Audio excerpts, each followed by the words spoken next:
শুরু করেন একেবারে ছোটবেলা থেকে যেখান থেকে মনে আছে। আমার বাবা মা হচ্ছে কি ঢাকাতে থাকতো, আমি বাড়িতে থাকতাম গ্রামে। আমি গ্রামেই পড়াশোনা করতাম। আচ্ছা, বাবা মা ঢাকায় থাকতো আপনাকে গ্রামে রেখে? জি। কেন? আসলে বাবা মা একসাথে আসেনি, সবাই এক এক করে আসছিল। আমাদের জায়গা জমি নিয়ে মানে কেস মামলা এইসব চলতে থাকতো। আচ্ছা। তো এই কারণে আপনাকে কোথায় রেখে এসেছিল? আমাদের বাড়িতেই। বাড়িতে বলতে আপনাকে কারো দায়িত্বে রেখে আসছে? না, আমাদের ঘরেই আমি থাকতাম। শুধু আপনি থাকতেন? জি। এটা কত বছর বয়সের গল্প? এটা ধরেন আমি যখন 2-3 এরকম সময়। একা একা? হ্যাঁ। রাতেও আপনি একা ঘুমাতেন? না, আমার আপার হচ্ছে গিয়ে পাশে বিয়ে দেওয়া হয়েছে। আপনারা বড় আপাকে? হ্যাঁ। হ্যাঁ। তো ওখানে খাওয়া দাওয়া বা ওখানে রাতে থাকতাম, কিন্তু আমাদের বাড়ির দেখভাল বা আপনার দায়িত্ব ছিল। তখন আপনি ক্লাস 2-তে পড়েন? জি। স্কুলে যেতেন ওই সময়টাতে? হ্যাঁ। স্কুলে যেতেন। বাবা মা তখন ঢাকায় ছিল? জি। মানে কেসের মামলা টামলা এসবের কারণে জি। ধরা পড়ে যেতে পারে, এই কারণে তারা জি। ঢাকায় ছিল। আচ্ছা, কয় ভাই বোন আপনারা? 5 ভাই বোন। 5 ভাই বোন। আপনার পজিশন? আমি হচ্ছে 3 নাম্বার। 3 নাম্বার। ওকে, বলে যান তারপর। তো তারপরে হচ্ছে কি এর মধ্যে আমার পড়াশোনা এইভাবে, তো আমার আব্বা আম্মার কাছে আমি আসা যাওয়া করতাম। তারপরে আমি যখন 4-এ উঠি তখন আমিও ঢাকায় চলে আসি। আচ্ছা। ঢাকায় চলে আসার পরে এখান থেকে আমি 7 পর্যন্ত পড়াশোনা করি। তারপরে আমি বাড়িতে চলে যাই, আমার আব্বা আম্মাও চলে যায়। চলে যাওয়ার পরে ওইখানে আমি অনেক কষ্ট মষ্টে ওইখান থেকে আইসা যেখানে আমরা ছিলাম সেখানে আইসা এইটা পরীক্ষা দিই। পরীক্ষা দেওয়ার পর 9 সালে আমি 8 পাস করি। আচ্ছা। তো তারপরে বাড়িতে যাওয়ার পরে আমার আব্বা যেটা বলে যে আমাকে মাদ্রাসায় দিবে। আমি 12 সালে হচ্ছে গিয়ে কওমি মাদ্রাসা থেকে কারিয়ানা পাশ করি। তো তারপরে যখন কারিয়ানা পাশ করি তখন এর মধ্যে আমার আব্বা হচ্ছে গিয়ে আমার চাচার জায়গা জমি বিক্রি করে দিবে। তো আমার চাচা আর ফুফি 2 জন মিলে তাদের জায়গা জমি বিক্রি করে দেবে, আমার আব্বাকে জানায়। তো আমার আব্বা তখন তো টাকা ছিল না, তো যেভাবে হোক একজনের কাছ থেকে আপনার সুদের মাধ্যমে টাকা আনে। টাকা আইনা তারপরে ওই টাকা দিয়ে ওই জমিগুলো কিনে, আমার চাচার জমি আর হচ্ছে ফুফির। তো কেনার পরে যে তার কিন্তু দলিল নেয় না, টাকা পয়সা সবকিছু দিয়ে দেয়, দলিল নেয় না যে আপন ভাই তাই। তো তার কিছুদিন পরে আমার আব্বা জানতে পারে যে আমার ওই চাচা আর ওই ফুফি হচ্ছে কি আমার চাচা তো চাচার কাছে জায়গা জমি বিক্রি করে দিছে, তাদেরকে দলিল দিয়ে দিচ্ছে আর কি। তো এটা জানতে পারার পরে আমাদের যে সমস্যাগুলো হয়, আর্থিক সমস্যাগুলো খুব ভাবে। ওই সুদের টাকা এগুলো দিতে হয় প্রত্যেক মাসে, অনেক টাকা সুদ হয়। তখন হচ্ছে 1000-এ 100 টাকা সুদ হইতো। আচ্ছা। তো অনেক টাকা আইনা ওই জায়গা কিনছে, সেই টাকার সুদ দিতে দিতে হচ্ছে কি আমাদের আর্থিক অবস্থা এমন হয় যে আমাদের খাবারেরও প্রবলেম হয়ে যায়। যে এরকম একটা অবস্থা হয় তখন তো ঘরে অনেক অশান্তি ঝগড়াঝাটি, সারাক্ষণই আব্বা আর মা হচ্ছে ঝগড়াঝাটি লাগিয়েই থাকতো, আমি যেটা দেখতাম। তখন আমার বয়স তেমন না, 14-15 বছর এরকম। তো আমার আব্বা হচ্ছে গিয়ে মানে কয়েক জায়গা থেকে আমার দেখতে আসে, বিয়ের কথা বলে। তো বলে তো এই মুহূর্তে আর কি যেটা হয় যে আমার বিয়েটা হয় না, এই আর্থিক সমস্যাগুলো মানুষ দেখতে পায়। তারপরে আরো একটা সমস্যা দেখতে পাই, সেটা হচ্ছে যে আমার মা তো আমার কাছে ছিল না, তো এই জন্য আমি কোনো কাজকর্ম জানতাম না। আচ্ছা। বা আমি কোনো কাজকর্ম করতাম না, তাছাড়াও আমি দেখতে কালো। তো সবকিছু মিলে আর কি আমার বাবা আমার বাবা অনেক ঋণ হয়ে গেছে, এটাও জানতে পারে সবাই। তো এটা জানতে পারার পরে আমার যেখান থেকে দেখতে আসে দেখে যায়, কিন্তু আসলে কিছু হয় না। তো আর আমার ওই চাচি যে ছিল আর কি, ওই চাচি হচ্ছে সেই যারা দেখতে আসতো তাদের বাড়িতে পর্যন্ত যাইতো। আচ্ছা। তাদের বাড়িতে গিয়ে বলে আসতো যে মেয়ে তো কোনো কাজ জানে না, বা মেয়ে কিন্তু অসুস্থ, হ্যাঁ মেয়ে কিন্তু হচ্ছে গিয়ে এরকম পড়াশোনা করে নাই কিছু। তো এরকম বলার পরে আর কি হতো না। তো এই নিয়ে আমার মা অনেক সময় দেখতাম আমার সাথে খারাপ ব্যবহার করতো। আমার কোনো দোষ ছিল না যদিও। তো আসলে দোষ হচ্ছে এটাই যে আমাদের আর্থিক সমস্যা ছিল। তো মা এরকম বলতো। তারপরে একদিন আমি জানতে পারছি, মা বলছে যে আমি হইছি পারে নাকি মা অনেক কান্নাকাটি করছিল, কারণ আমি হইছি পারে নাকি বোঝা গেছে যে আমি কালো হব। তো আমার ভাই বোন কেউ কালো নাই, তো আমি কালো হইছি এটা দেখার পর নাকি আমার মা কান্না করছিল, কানছিল, এটা আমার একদিন বলছে। বলার পরে যখন বিয়েগুলো ভেঙে যাচ্ছিল তখনও আমার মা ওইভাবেই আমার বুঝাইতে চাইতেছিল যে তুই কালো হয়েছিস সে কারণে? হ্যাঁ, আমি কালো হয়েছি সে কারণে। তো এটা যখন আমি বুঝতে পারি তখন আমি আসলে বাড়ি থেকে চলে আসতে চাই, কিন্তু বাড়ি থেকে চলে আসবো আমি ওই সময় এটা বুঝতাম না যে আমি যে মাদ্রাসা নিয়ে পড়াশোনা করছি, এখানে তো কোনো সার্টিফিকেট নাই বা এই পড়াশোনার কোনো মূল্য নাই, বা এটা দিয়ে যে আসলে আমি আর কোনো কাজকর্ম করতে পারবো না বা চাকরি বাকরি করতে পারবো না, এটা কোনো সার্টিফিকেট হয় না, এটা আমি তখন বুঝতাম না। তো তারপরে 12 সালের শেষে সর্বপ্রথম আমার ঢাকায় আসা। আমার মা যেখানে ছিল ঢাকাতে, সেখানে একটা মেয়ের সাথে আমার পরিচয় ছিল। তো ওই মেয়ের মাধ্যমে আমি ঢাকায় আসি, ওর সাথে ফোনে কথা বলছিলাম। তো তারপরে ওর কাছে ঢাকায় আসি। তো আসার পরে সর্বপ্রথম আমি ঢাকায় আসার পরে ওর সঙ্গে, ঢাকায় আপনি আসলেন কত বছর বয়সে? কোন ক্লাসে পড়েন তখন? যখন আমি কারিয়ানা পাশ করছি আমার বয়স 15 থেকে 16 বছর হবে। এটা কি আপনি ফ্যামিলির সঙ্গে আসলেন না একা একা? না, আমি একা একাই। একা একা কেন আসলেন ঢাকাতে? আপনি বলে এসেছিলেন যে আমি ঢাকায় যাচ্ছি? হ্যাঁ, বলে আসছি আমার মাকে। আমাকে অনুমতি দিয়েছে? অনুমতি বলতে মা তো যতই গরিব হোক তারা তো আসলে চায় না, কিন্তু ওই সময় দিতে বাধ্য, দিতে হবে বা আমি যাব এটা মানতে হবে। তখন বয়স এরকমটা। কত আপনার আনুমানিক? 16 বছর। 16 বছর বয়সে আপনি ঢাকায় আসতেছেন। আপনার বাবা কোথায়? যে আমার বাবা বাড়িতে। আপনার বড় যারা ছিল তারা বোন না ভাই? সবার বড় ভাই, সে ঢাকাতে, তার সাথে আমার কথা হয়েছিল এই বিষয়ে। তার কাছেই আসতেছেন আপনি? না, তাহলে তার সাথে কথা হয়েছিল যে ওই যে মেয়েটার কথা বললাম, ওই মেয়েটা হচ্ছে মেঘনা লাইফ ইন্স্যুরেন্সে চাকরি করতো। তো ওই চাকরিটা ছিল এমন যে যদি একজন গ্রাহক করে দিতে পারে, মানে বিমা করায় দিতে পারে একটা, তো সেই ক্ষেত্রে ও 1000 টাকা কমিশন পাইতো। তো ও বলতো আমাকে, তো ওইটা আমি জানতে পারার পর ও বলছে যে তুইও করতে পারিস। তখন আমি আমার মাকে বলি যে তাহলে আমি ঢাকা চলে যাই, ঢাকায় গিয়ে আমি এই কাজটা করি ওর সাথে। ওই মেয়েটার নাম শিউলি ছিল। তো তখন বলে যে না, ওই শিউলির সাথে এই কাজ করতে যাবো, ও তো ভালো মানুষ না, ওর বাবা ছিল না তাই। তো পরে আমার ভাইকে বলি, তো ভাই বলার পরে বলে ও সব জানি না। মানে আমার ভাই আসলে ওই আমাদের এই আর্থিক সমস্যার কারণে আমাদের কাউকে আর দেখতো না, কারোর সাথে কথা বলতো না, কে কি করছে এটা নিয়ে ওর কোনো ইন্টারেস্ট ছিল না, বিষয়গুলো অ্যাড্রেস করতো না।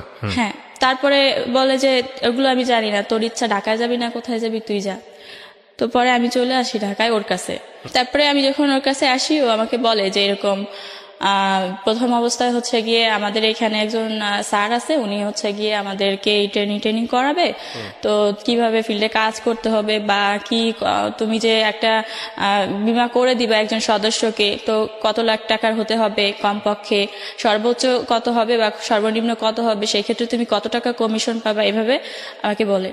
তো বলার পরে আমি বলি যে আচ্ছা ঠিক আছে। এই বিষয় নিয়ে বুঝতে না বুঝতেই তখন আমার মনে হয় যে মানে আমি 2-4 দিন যখন ট্রেনিংয়ে যাওয়ার পর আমার এটা মনে হয় যে আসলে এই বিষয় নিয়ে আমি ফাউই ঘুরতেছি, এ কোনো কাজ হবে না, বরং আর এটা আমার মনে হয় যে এই কোম্পানিটা ভুয়া। এটা আমি একটু শুনতেও পারি যে এটা ভুয়া, বিমা টিমা করার পরে আসলে এটা পালাই যাবে। তো সেই ভয়ে আমি আর তখন ওইখানে কাজ করি না। বলি যে না ঠিক আছে, আমি এটা করব না, আমি যদি কোনো এমনিতে যদি কোথাও চাকরি টাকরি পাই, গার্মেন্টস ফ্যাক্টরি যা হোক করব, কোনো সমস্যা নেই। তখন আমি আরেকটা কোম্পানি ছিল, মানে একটা ফ্যাক্টরি ছিল আপনার, ওইটা হচ্ছে প্রিন্টিং, সেখানে প্রিন্ট করা হয় সবকিছু, কাপড় প্রিন্ট করা হয়। তো ওই প্রিন্টিংয়ে হচ্ছে গিয়ে আমি যাই। ওইখানে যাওয়ার পর ওরা নেয় আমাকে, নেওয়ার পরে আমি এখানে 17 দিন কাজ করি। কাজ করার পরে আমি হচ্ছে গিয়ে ওই যে 17 দিনই কাজ করে, যার সাথে আসলে কাজ করি শুধু 17 দিনই কাজ করার পরে উনি বলে যে তুমি এত তাড়াতাড়ি কাজটা করতে পারলা, তো তোমাকে চলো স্যারের কাছে নিয়ে যাই। পরে ওই স্যারের কাছে আমাকে নিয়ে যায় যে ও তো এই মেশিনটা চালাইতে পারে।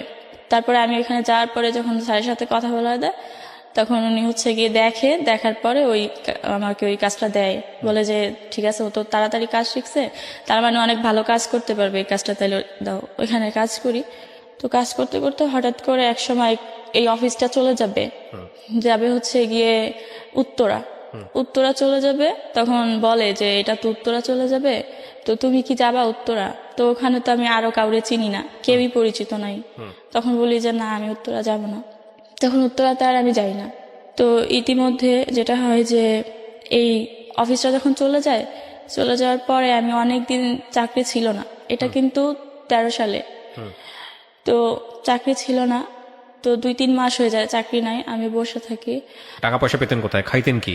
এতদিন তো ওই যে ওইখানে কিছুটা চাকরি জমাইছিলেন, করতাম, এটা দিয়ে থাকতেন কোথায় আপনি? ওই মেয়েটার বাসায়। শিউলির বাসায়? জি। শিউলির আত্মীয় স্বজন বলতে কেউ ছিল না? বাবা ছিল না, মা ছিল। মা, শিউলি এবং আপনি তিনজন মিলে জি। একসাথে থাকতেন? জি কোথায় থাকতেন আপনার পরিবার জানতো? জি।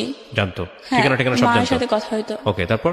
তারপরে আর কি 2-3 মাস যখন কাজ থাকে না, তখন আমি এই বিভিন্নভাবে কাজকর্ম খুঁজি, বা একটা সময় দেখা যায় যে আমি আর টাকা দিতে পারতেছি না শিউলিকে, তো তখন অনেক কষ্ট হইতো বা কি করব। তো এই কারণে একদিন আমি রাস্তায় বসে থাকি। তো বসে থাকি, পরে মানে চাকরি খুঁজতে খুঁজতে আমি আসলে একটু নার্ভাস হয়ে যাই। তো আমি বসে থাকি যে কি করব এখন আমি। তো ওই মুহূর্তে একটা লোক আসে, এসে আমাকে 2-3 বার জিজ্ঞেস করে যে তুমি এখানে অনেকক্ষণ ধরে বসে আছো, তো কি তুমি কি কোনো কাজকর্ম করো না কি? তো তখন ওনাকে বলি যে না, আমার কিছু হয় নাই। তো উনি বলে যে আচ্ছা বলতে পারো, তুমি বলতে পারো, সমস্যা নেই। তো তখন আমি বলি যে হ্যাঁ আমি কাজ করি, বাট এখন কাজ নাই, বা আমি এরকম বসে আছি, চাকরি খুঁজতে গেছিলাম এক জায়গায়, তাই কষ্ট হয়েছে, তাই বসে আছি। তখন উনি বলে যে আচ্ছা ঠিক আছে, আমি হচ্ছে গিয়ে একটা গার্মেন্টসের পিএম, আমি হচ্ছে গিয়ে ওই গার্মেন্টসটার নাম বলে যে আমি তো এই গার্মেন্টসের পিএম, তো তুমি চাইলে এই গার্মেন্টসে ঢুকতে পারো। তখন আমি বলি যে আমি তো কোনো কাজ জানি না গার্মেন্টসে, বা গার্মেন্টস আমি কখনো দেখিও নাই। তখন উনি বলে যে আচ্ছা ঠিক আছে, তোমার জানা লাগবে না, আমাদের অফিসে এখন বর্তমানে একজন মেয়ে লাগবে যে নিডেল ম্যান পোস্টে নিডেল সাপ্লাই করবে। তো তোমাকে শুধু মেশিনের নামগুলো মুখস্থ করতে হবে, জানতে হবে। যখন যেই মেশিনের জন্য নিডেল নিতে আসবে, তখন ওই মানে ওই মেশিনের নিডেলগুলো তোমাকে সাপ্লাই করতে হবে, বাট ওইগুলো এন্ট্রি করে রাখতে হবে, এটা বলে। তো বলার পরে যে বলে যে কিন্তু ঠিক আছে, তোমার কাগজপত্র নিয়ে তুমি আমার সাথে যোগাযোগ করো। তখন আমি বলছি যে আমি আপনার সাথে যোগাযোগ করবো কিভাবে? বলে যে তো আমার ফোন নাম্বার তোমারে দিয়ে যাব, তুমি কালকে কাগজপত্র তৈরি করে আমার ফোন দিবা।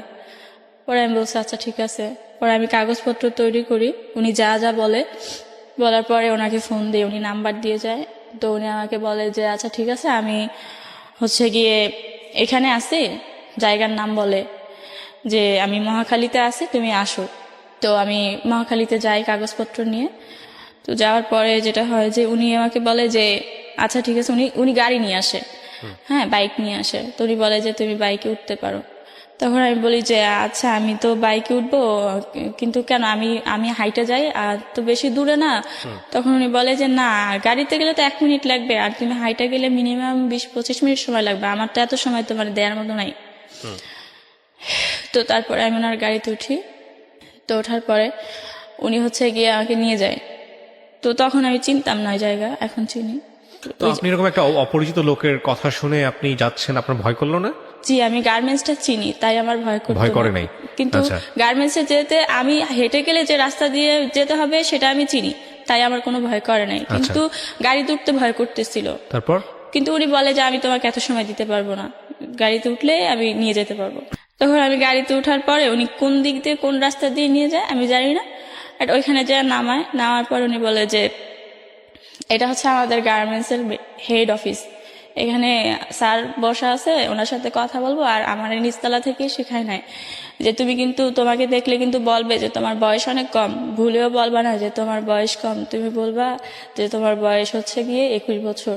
তখন বলে, তো বলে যে আমি বলি 21 বছর, এটা কি উনি করবে? বলে আচ্ছা ঠিক আছে, 21 বছর বলতে হবে না, বলবা যে 18 বছর। পরে আমি বলি যে আচ্ছা ঠিক আছে। পরে উনি বলে যে এই স্যারের সামনে যায় কিন্তু এরকম ভাব করো না যে তুমি ঢাকা শহরে নতুন আসছো বা কিছু জানো না বা এরকমের। তো বলে তারপরে উনি বলেই তাড়াহুড়া করে উনি হচ্ছে গিয়ে বিল্ডিং এর সিঁড়িতে চলে যায়। যখন উনি সিঁড়িতে চলে যায় তখন আমি খেয়াল করি যে আমি ভয় পাইতেছিলাম উঠতে, কিন্তু আশেপাশে খেয়াল করে দেখি যে সবাই আমার দিকে তাকায় আছে।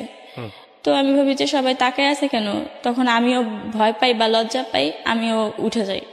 আমি কিছুই বুঝতে পারি না তখন, শুধু এইটাই বুঝতে পারি যে সবাই আমার দিকে কেন তাকায় আছে। সবাই তাকায় ছিল কেন? তাকায় ছিল কারণ ওটা তো আসলে কোনো অফিস না, ওটা ছিল হচ্ছে গিয়ে মানে কোনো হাউস। আচ্ছা, ওনারা ওই জন্য তাকায় ছিল, কিন্তু আমি তো তখন ওটা জানতাম ওটা না। বুঝলেন নাই, মানে সবাই আপনার দিকে কৌতূহলী চোখে তাকায় আছে। জি। সবাই এটা জানতো কিন্তু আপনি জানতেন না? আমি জানতাম না। তখন ওই তাকায় থাকা দেখে আমি চলে যাব সেটা বুঝতে পারি না, কিন্তু আমি এটা বুঝি যে আমাকে তাড়াতাড়ি ওই স্যারের সাথে যেতে হবে। তো আমি ওনার পিছন পিছন চলে যাই। তো চলে যাওয়ার পরে তখন উনি হচ্ছে 4 তলায় যায়। যাওয়ার পরে উনি যখন দেখি যে তালা মারা রুমই উনি খুলতেছে, তখন আমি বলি যে এই স্যার আপনি না বললেন স্যারের কাছে নিয়ে আসছেন, তাহলে রুম তো তালা মারা। বলে তুমি বসো, স্যার তো ওই অন্য রুমে ডাকে নিয়ে আসবো, ওখানে অনেক রুম, সিরিয়ালের সব অনেক রুম। তো তখন ওই রুমে বসার পরে 10-15 মিনিট পরে উনি নিজেই আসে। আসার পরে উনি দরজা লাগাই দেয়। তারপরে তখন আমি সবকিছু বুঝতে পারি। তো উনি তখনই উনি আমাকে রেপ করে। তারপরে আমি আর কোনো কথা আপনি বলি শাউট না। করলেন না রুমের ভিতরে যে আমি কিন্তু বাইরে শাউট করবো বা এরকম চিল্লাচিল্লি করবো? আমি দেখতে পাইছিলাম যে ওই আশেপাশের সবগুলো রুমে তালা মারা বা ভিতর থেকে লক করা, কোনো রুমে কোনো লোক ছিল না, এটা বোঝা গেছিল তখন, আমি দেখতে পাইছি। তো তারপরে আমি যখন কান্না করার পর উনি বলে যে কান্নাকাটি করে লাভ নেই, চাকরি বাকরি নিতে হলে এরকম করতে হবে। তারপরে আমি চিন্তা করি যে চাকরি আর করবো না। পরে ওইখান থেকে নাইমা আমি চলে যাই। আমি কিন্তু চিনি না ওই জায়গা। পরে ওনার গাড়িতে আর যাবো না। তো তখন আমি নাইমা যখন রাস্তা দিয়ে হাঁটতে থাকি, এরই মধ্যে বৃষ্টি নামে। আমি দেখি যে আমি ইচ্ছা করে বৃষ্টিতে ভিজি, কারণ আমার সারা শরীরে আমি দেখতে পাই যে আমার শরীরের রক্তই আমার সারা শরীরে। তখন আমি ইচ্ছা করে বৃষ্টি হচ্ছে কিন্তু আমি কোথাও দাঁড়াই না, বৃষ্টিতে হাঁটতে হাঁটতে বাসায় আসি। আমি বাসা চিনতে পারি না, কিন্তু জিজ্ঞেস করতে করতে আসি। ওখান থেকে হাইটে আসতে আমার অনেক সময় লাগে। এই লোকেশনটা আপনি চিনে ফেলে রাখেন নাই যে এই লোকেশনটা কোথায় বা কি অবস্থা? এখন দেখলে চিনতে পারবেন? জি, ফার্ম গেটে। এটা ফার্ম গেটে। এই লোকটার সাথে এখনো যোগাযোগ আছে? না, এখন আর যোগাযোগ নাই। তো আপনার মনের মতো তখন কোনো সংকল্প তৈরি হয় নাই যে আমি যদি এখন লোকটাকে চিনে রাখতেছি, ভবিষ্যতে আমি ওকে ধরবো বা এরকম কোনো কিছু? ওরকম কোনো কিছু তৈরি হয় নাই? যা হয়েছে সেটাই বলেন, মনের ভিতরে যা হয়েছে। লোকটাকে আমি চিনে রাখছি, এখনো দেখলে চিনতে পারবো। কিন্তু তখন তো উনি জাস্ট ওনার একটা ফোন নাম্বার দিছে আমাকে, আর কিছুই তো না। আসলেই কি উনি গার্মেন্টসে চাকরি করতো কিনা বা কোনো গার্মেন্টসের পিয়ন ছিল কিনা সেটা তো আমি আজও জানি না। কিন্তু আপনাকে যেখানে নিয়ে গেছে এই ফ্ল্যাটের চাবি ওনার কাছে ছিল, ওই ফ্ল্যাটটা তো আপনি দেখলে এখনো আইডেন্টিফাই করতে পারবেন। আমি এই গল্পটা শুনিয়ে, আমি জানি অনেক মানুষের গল্পটা শুনে আমি কিছু আইডিয়ার জিনিসগুলো খুলতে চাই। প্রথম কথা হচ্ছে আপনি ঢাকা শহরে এসেছেন পেটের দায়ে, আপনার পরিবারও আপনি কালো বলে লাঞ্ছিত হয়েছেন, কিন্তু আপনার দ্বারা এরকম একটা ঘটনা ঘটলো।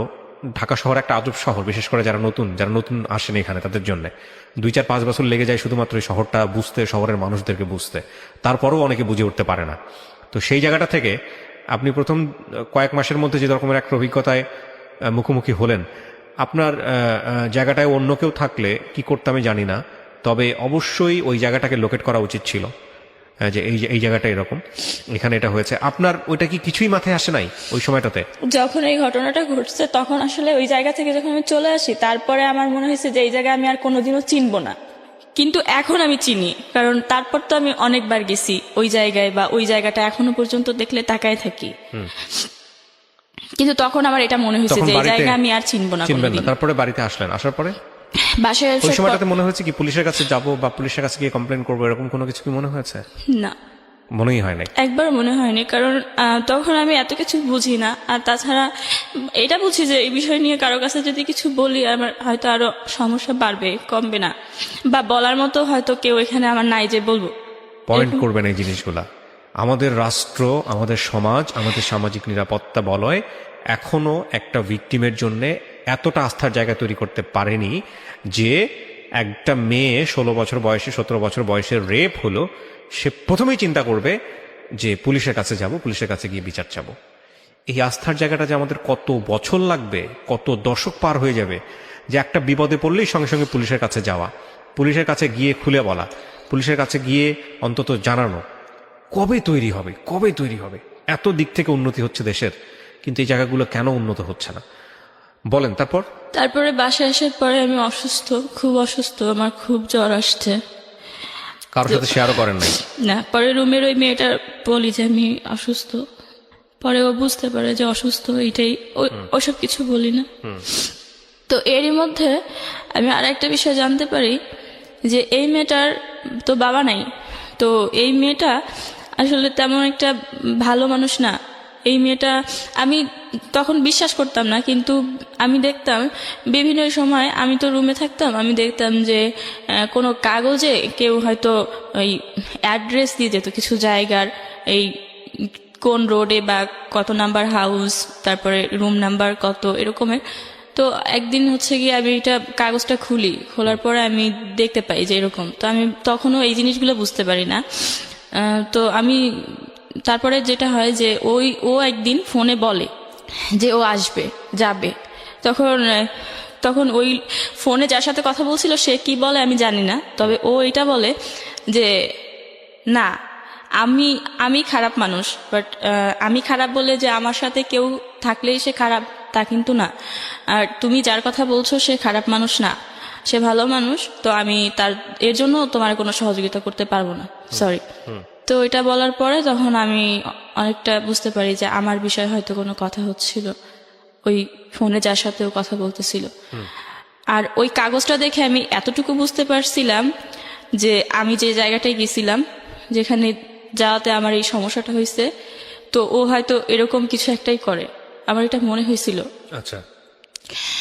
তো আমি তখন আশেপাশে কিছু মানুষের কাছে শুনতাম, সবকিছু মিলে আমার এরকম একটা ধারণা হয়েছিল। কিন্তু হওয়ার পরেও আমার কিছু করার ছিল না, কারণ ও তো আমার সাথে আসলে খারাপ কিছু করে নাই। তো আমি ওখানে থাকি, কিন্তু এরই মধ্যে পাশের রুমের একটা লোক হচ্ছে গিয়ে বলে যে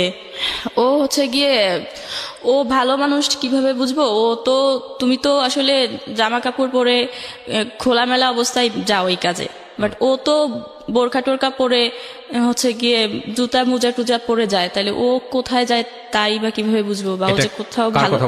আমার কথা বলা হচ্ছে, কারণ আমি সমস্ত কিছু এরকম ভাবে মেইনটেইন জি আমি তো মাদ্রাসার ছাত্রী ছিলাম, তো পর্দাটা আর কি মেনটেন করতাম। তো পরে এই কথা বলার পরে তখন ওই লোকটা এই কথাগুলো বলার পরে হচ্ছে গিয়ে ওই মেয়েটা বলে যে তুমি হচ্ছে গিয়ে ভালো কাজে যদি যাও তাহলে হচ্ছে গিয়ে একটা কাজ করো, এই বোরকা টোরকা আর পরার দরকার নাই, এগুলো বাদ দিয়ে দাও, এগুলো পরে গেলে তোমার চাকরিও কোথাও হবে না। তাছাড়া আমারও বাসা থেকে অনেকভাবে এরকম কথাবার্তা শুনতে হয়, আমার পরিচিত লোকজন তোমার নিয়ে এরকম কথাবার্তা বলে, তো হয় তুমি বোরখা ছেড়ে দাও, নাইলে আমার বাসা থেকে চলে যাও, আমি চাই না তোমার ক্ষতি হোক। এই মহিলা বলে।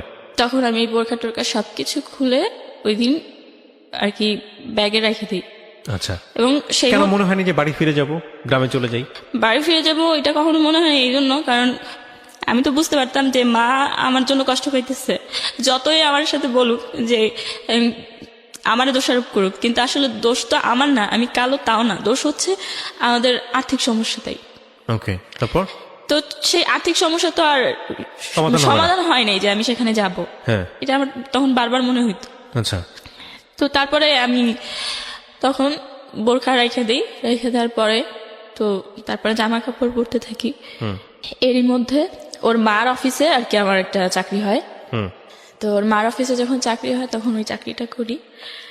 তো 5-6 মাস করার পরে তারপরে আবার ওরা যে টাকা টোকা পাইতো আমার কাছে এতদিনের সব টাকা দিয়ে দেওয়ার পরে এর মধ্যে হচ্ছে গিয়ে আমার কোম্পানিতে চাকরি হয়, এটা 14 সালে। কোম্পানিতে যখন চাকরি হয় ওখানে হচ্ছে গিয়ে HR হিসেবে সেলসে সিগারেট সেলস করতে হবে। আমি এখানে যাই, তারপর 7 দিন ট্রেনিং করি। 7 দিন ট্রেনিং করার পর আবার হচ্ছে গিয়ে ডিউটি পড়ে হচ্ছে গিয়ে কারণ বাজার ট্রাক স্টেশন রেল স্টেশন না পুরাটা নিয়ে একটা এরিয়া আর কি। তো এখানে কাজ করি। তো এখানে হচ্ছে গিয়ে তখন 14 সালের কথা বলছি, তখন ওই ট্রাকে পুরা মানে রাস্তাঘাট পুরাটাই ট্রাক ছিল, জায়গাগুলো খুব অদ্ভুত ছিল, যে মানে সচরাচর আসলে একটা মেয়ে যে এখানে প্রত্যেকটা দোকানে দোকানে গিয়ে সিগারেট সেলস করবে এরকম সাহস আসলেই দিনের বেলাতেও হতো না। আর সেখানে আমার হচ্ছে গিয়ে 10 প্যাকেট সিগারেট হচ্ছে গিয়ে সেলস করার কথা ছিল কোম্পানির সাথে, সেলস না করতে পারলেও কোম্পানিকে টাকা জমা দিতে হবে, এরকম একটা কথা।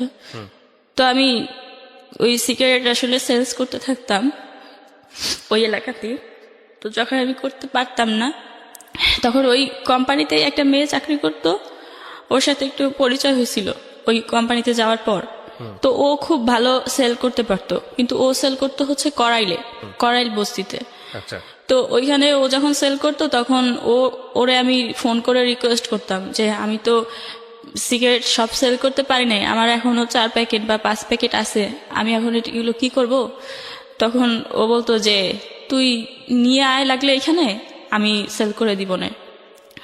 তো পরে আমি সেই ওর কাছে যাইতাম হাঁটতে হাঁটতে, কারণ বাজার থেকে সেই TNT ওখানে যাইতাম।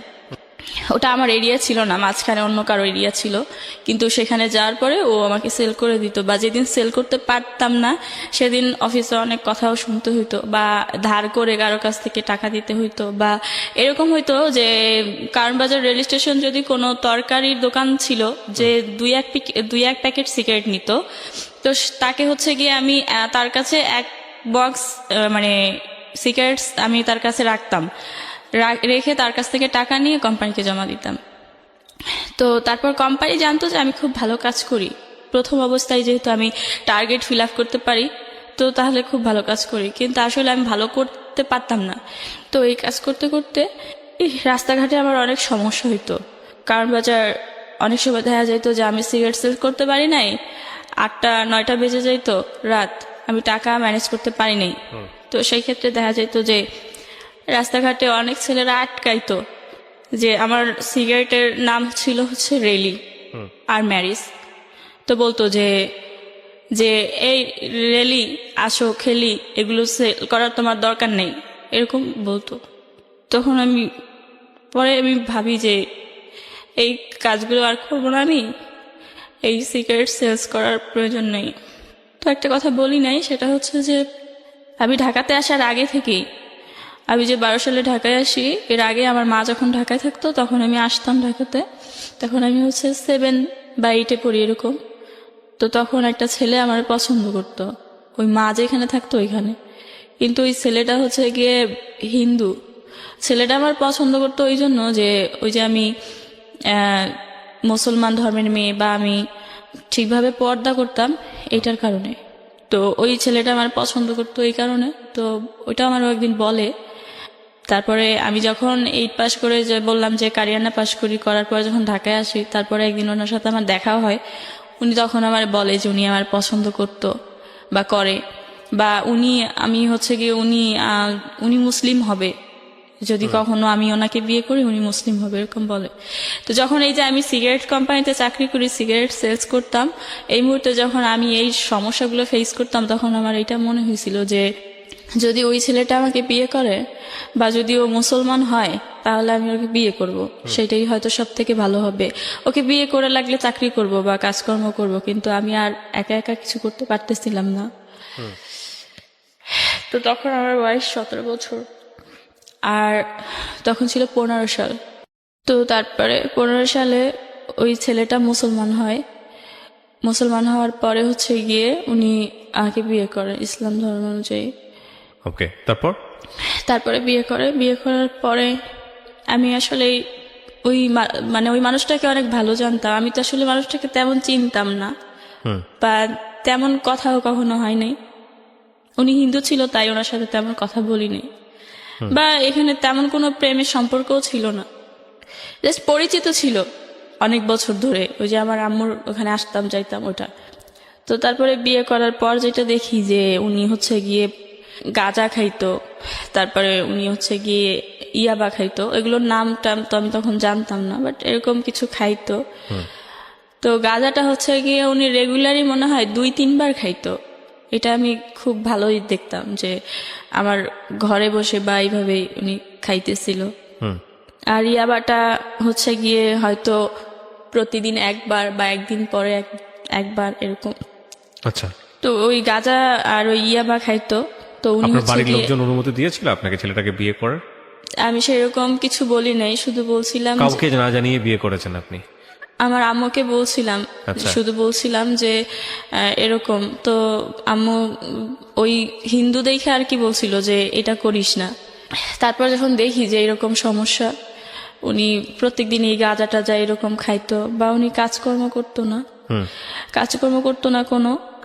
যা কাজকর্ম করতো আসলে উনি তা ওনারই লাগে। তো দেখা গেছে যে ঘর ভাড়াও দিতে পারে না, তারপরে সংসার চালাইতে পারে না, এরকম একটা অবস্থা। তো বিয়ের 3 মাস পরে আমি জানি যে আমি বুঝতে পারি যে আমি অসুস্থ। হ্যাঁ, আমার মনে হয় যে আমি প্রেগনেন্ট। তো আমি বলি এটা একজনের সাথে যে আমি এরকম এরকম, তো সে বলে যে হয়তো তুমি প্রেগনেন্ট। পরে উনি বলে যে আচ্ছা ঠিক আছে, তুমি হচ্ছে গিয়ে ওষুধ খাও, ঠিক হয়ে যাবে। তো আমি যার সাথে আমার বিয়ে হয়েছে, আমার হাজবেন্ড, ওনাকে বলি। বলার পর উনি বলে যে আচ্ছা ঠিক আছে। উনি আবার ফার্মেসি থেকে আর কি ওনার সাথে কথা বলে, তো বলার পর ওনার কাছ থেকে এই ওষুধগুলো আইনা আমাকে দেয়। তারপর ওই ওষুধগুলো আমি খাই। তো খাওয়ার পরে হচ্ছে গিয়ে 7-8 দিন পর্যন্ত আমি খুব অসুস্থ থাকি। ওষুধগুলো খাওয়ার পরে যা হয় তাও হয়, কিন্তু তারপরে আমি 2 মাস পরে আবার 2 মাস পরে হ্যাঁ আবার আমি দেখি যে আমি এরকম অসুস্থ। তো অসুস্থ এটা দেখার পরে আমি এবার ডাক্তার দেখাইতে চাই, কিন্তু তখন তো টাকার খুব সংকট, টাকা ছিল না বা টাকা থাকতো না। তো অনেক কষ্ট আসলে ডাক্তার দেখাইতে যাই। যার পর দেখি যে ডাক্তার দেখানোর পর দেখি যে আমি এরকম 3 মাস 13 দিনের প্রেগনেন্ট। তার মানে সেদিন যে আমি অ্যাবর্শনটা করছিলাম বাসায় বসে, সেটা আসলে হয় নাই, ওটা থেকে গেছে। তো তারপরে এটা দেখার পরে ডাক্তার বলে যে আপনি এরকমের নার্ভাস মনে হইতেছে কেন, আপনার কি বিয়ে হয় নাই? তো আমি বলি যে হ্যাঁ বিয়ে হয়েছে। তাহলে আপনি প্রেগনেন্ট, এটা দেখার পর আপনি কাঁদতেছেন কেন?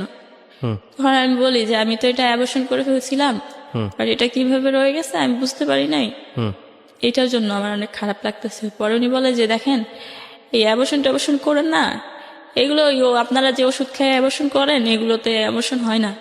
শুধু শুধু আপনারা একটা মানুষের মারার চেষ্টা করেন, নিজেও মরার চেষ্টা করেন। তার চেয়ে ভালো যদি বিয়ে হয়ে থাকে, ওর যদি বাবা থেকে থাকে, তাহলে আপনি ইয়া করেন, বাবুটা রাইখে দেন।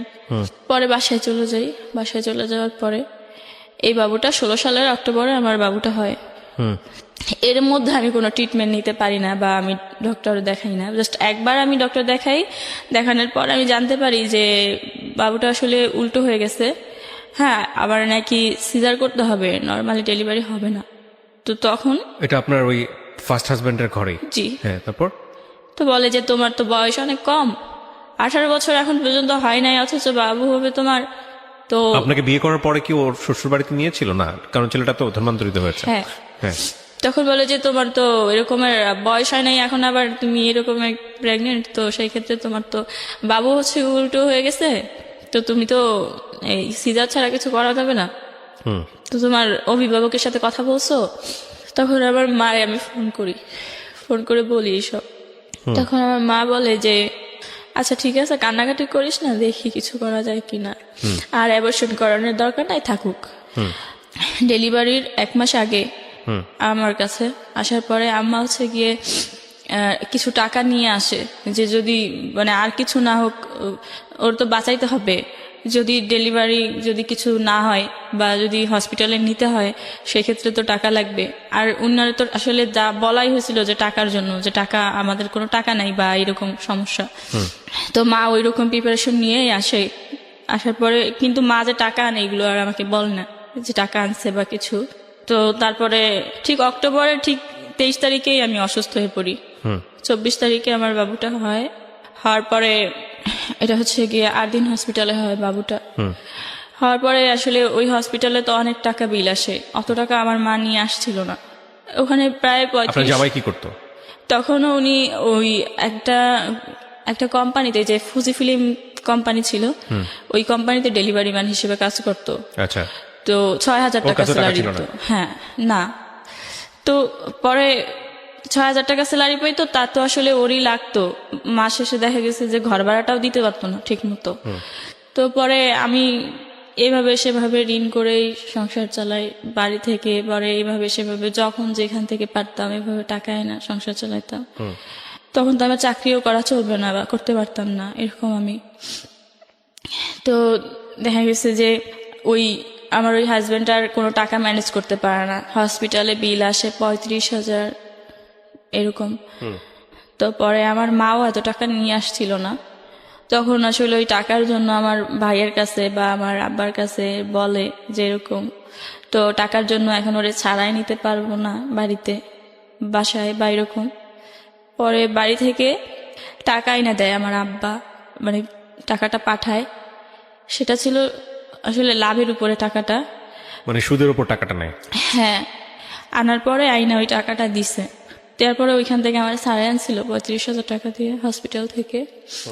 তো আনার পরে বাসায় আনছে। আমি এমনই অসুস্থ, বা আমার বয়স কম থাকাতে হয়তো বা আমার মানে পুষ্টি না থাকাতে হয়তো বা মানে আমি বাবুটার জন্য কিছু করতে পারতেছিলাম না তখন, এরকম অসুস্থ। তখনই বাবু হওয়ার পরেই বাবুরে বাইরের খাবার খাওয়াইতে হয়েছিল। তো তারপরে বাবুরে খাওয়াইতো আমার আম্মু।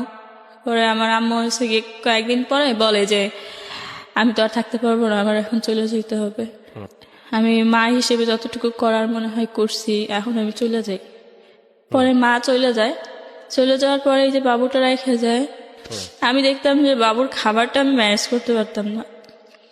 আমার মায়ের মানে বাপের বাড়িতে যদিও কষ্ট করছিলাম, কিন্তু খাবারের কষ্টটা মনে হয় আমার সেরকম মনে পড়ে না যে আমি কখনো ওরকম ভাবে করছিলাম। আর যতটুকু হয়েছিল আমার ওই চাচার জমিটা কেনার জন্য। কিন্তু এখানে আসার পরে প্রতিদিনই আমি অনেক কষ্ট করতাম, বা এভাবে আমার দিন যাইতো। কিন্তু বাবুটা হওয়ার পর যে কষ্টগুলো হইতো বাবুর, এগুলো আমি খুব সহ্য করতে পারতেছিলাম না, আমার খুব কষ্ট হইতেছিল। তো বাবুরে যখন খাওয়াইতে পারতেছিলাম না, এই বাপের বাড়ি চলে যেতাম, বাবুরে নিয়ে চলে যেতাম, সেখানে যা বাবুরে নিয়ে থাকতাম। বাপের বাড়ি বলতে? আমার বাপের বাড়ি, মানে গ্রামের বাড়ি চলে যেতেন শুধু বাবুর জন্য। আমি তো ওই যে বললাম যে আমি কখনোই যাইনি। আমি কিন্তু একসময় এই সমস্যার কারণে ঢাকায় শুধুমাত্র আসছি। বাচ্চাটাকে সেভ করার জন্য এটা করতেন? বাবুটার জন্য আমার মনে হয় যে আমার ওইখানে যাওয়া লাগবে, তো বাবুটার জন্য আমি বাপের বাড়িতে যাইতাম। তারপর বাবুটার ওইখানে থেকে খাবার ব্যবস্থা করতো। এইভাবে অনেক দিন যায়। দেখা গেছে যে 6 মাস, 3 মাস, 4 মাস আমি ওখানে থাকতাম। থাকার পরে এখানে আসতাম। এখানে আসলে এইরকম অভাব ফেস করতে হইতো।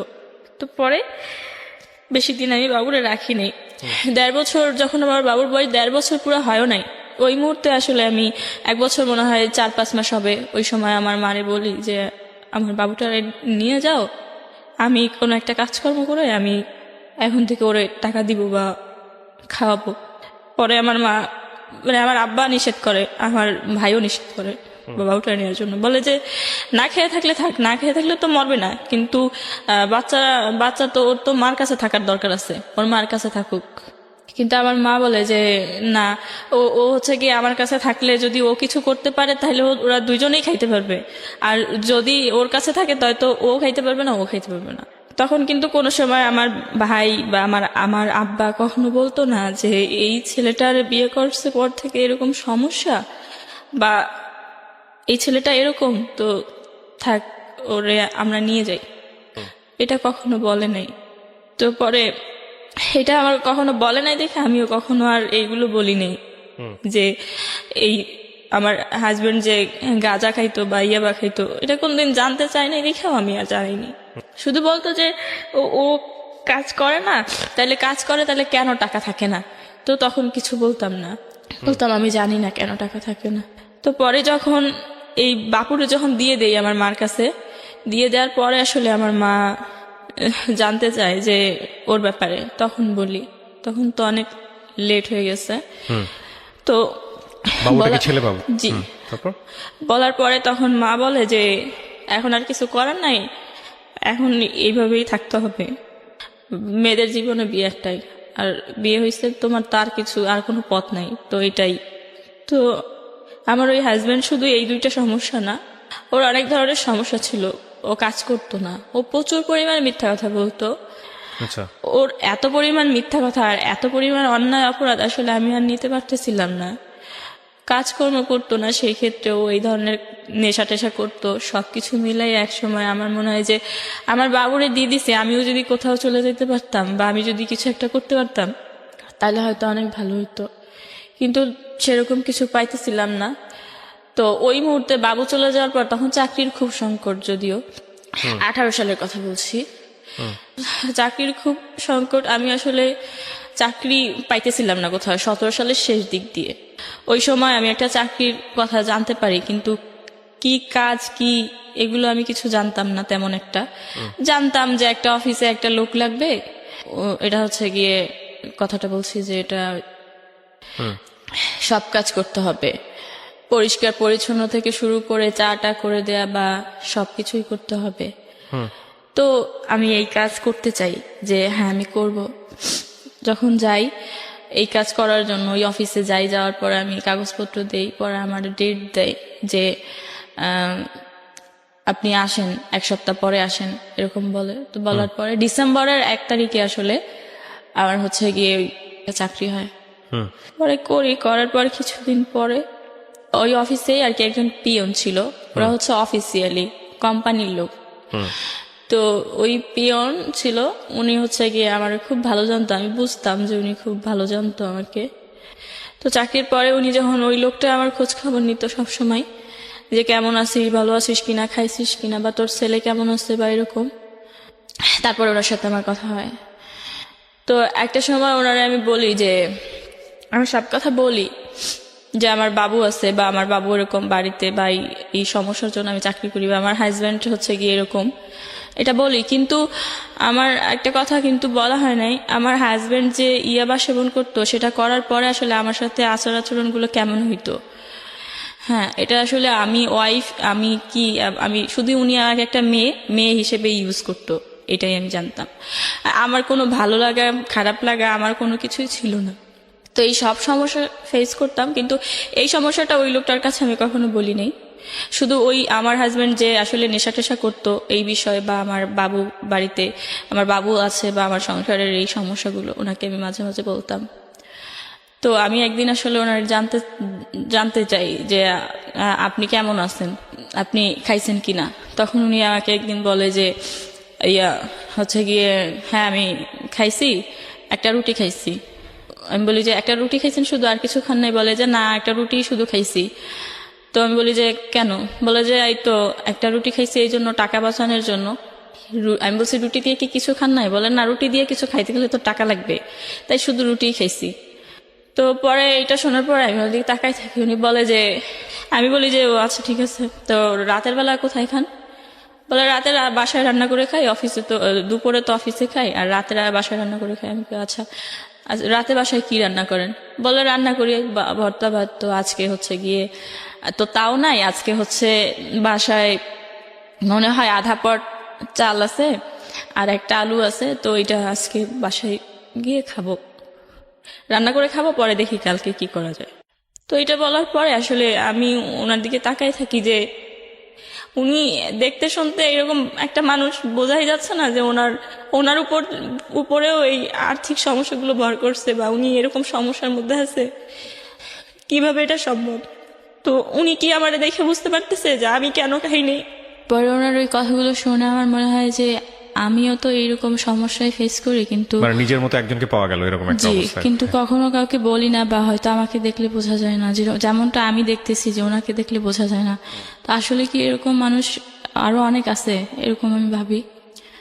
কারণ হচ্ছে আমি যে 5 বছর যে এই যে কষ্টগুলো ফেস করতে থাকি, বা আমি যে আসলে আর্থিক সমস্যার জন্য কখনো কখনো না খেয়ে থাকি, বা এই যে এত কিছু করি, এই কোনো কিছুই কখনো কারোর সাথে বলি নাই। তো এটার জন্য ওনার দিকে তাকাই আসলে আমি ওইগুলো ভাবতে থাকি, বা আমার তখন কান্না চলে আসে যে এরকম মানুষও হয়তো আমার মতো আছে। তো এটা ভাবার পরে তখন তার আধা ঘন্টা পরে আমি আসলে আমার কাছে শুধু 100 টাকাই ছিল। তো ওই 100 টাকা আমি ওনারে দিয়ে বলি যে আপনি এই 100 টাকা দিয়ে কিছু একটা নিয়ে রাতের বেলা খাইয়েন। তো এটা ওনারে বলার পরে উনি হচ্ছে গিয়ে ওই 100 টাকা নেয়।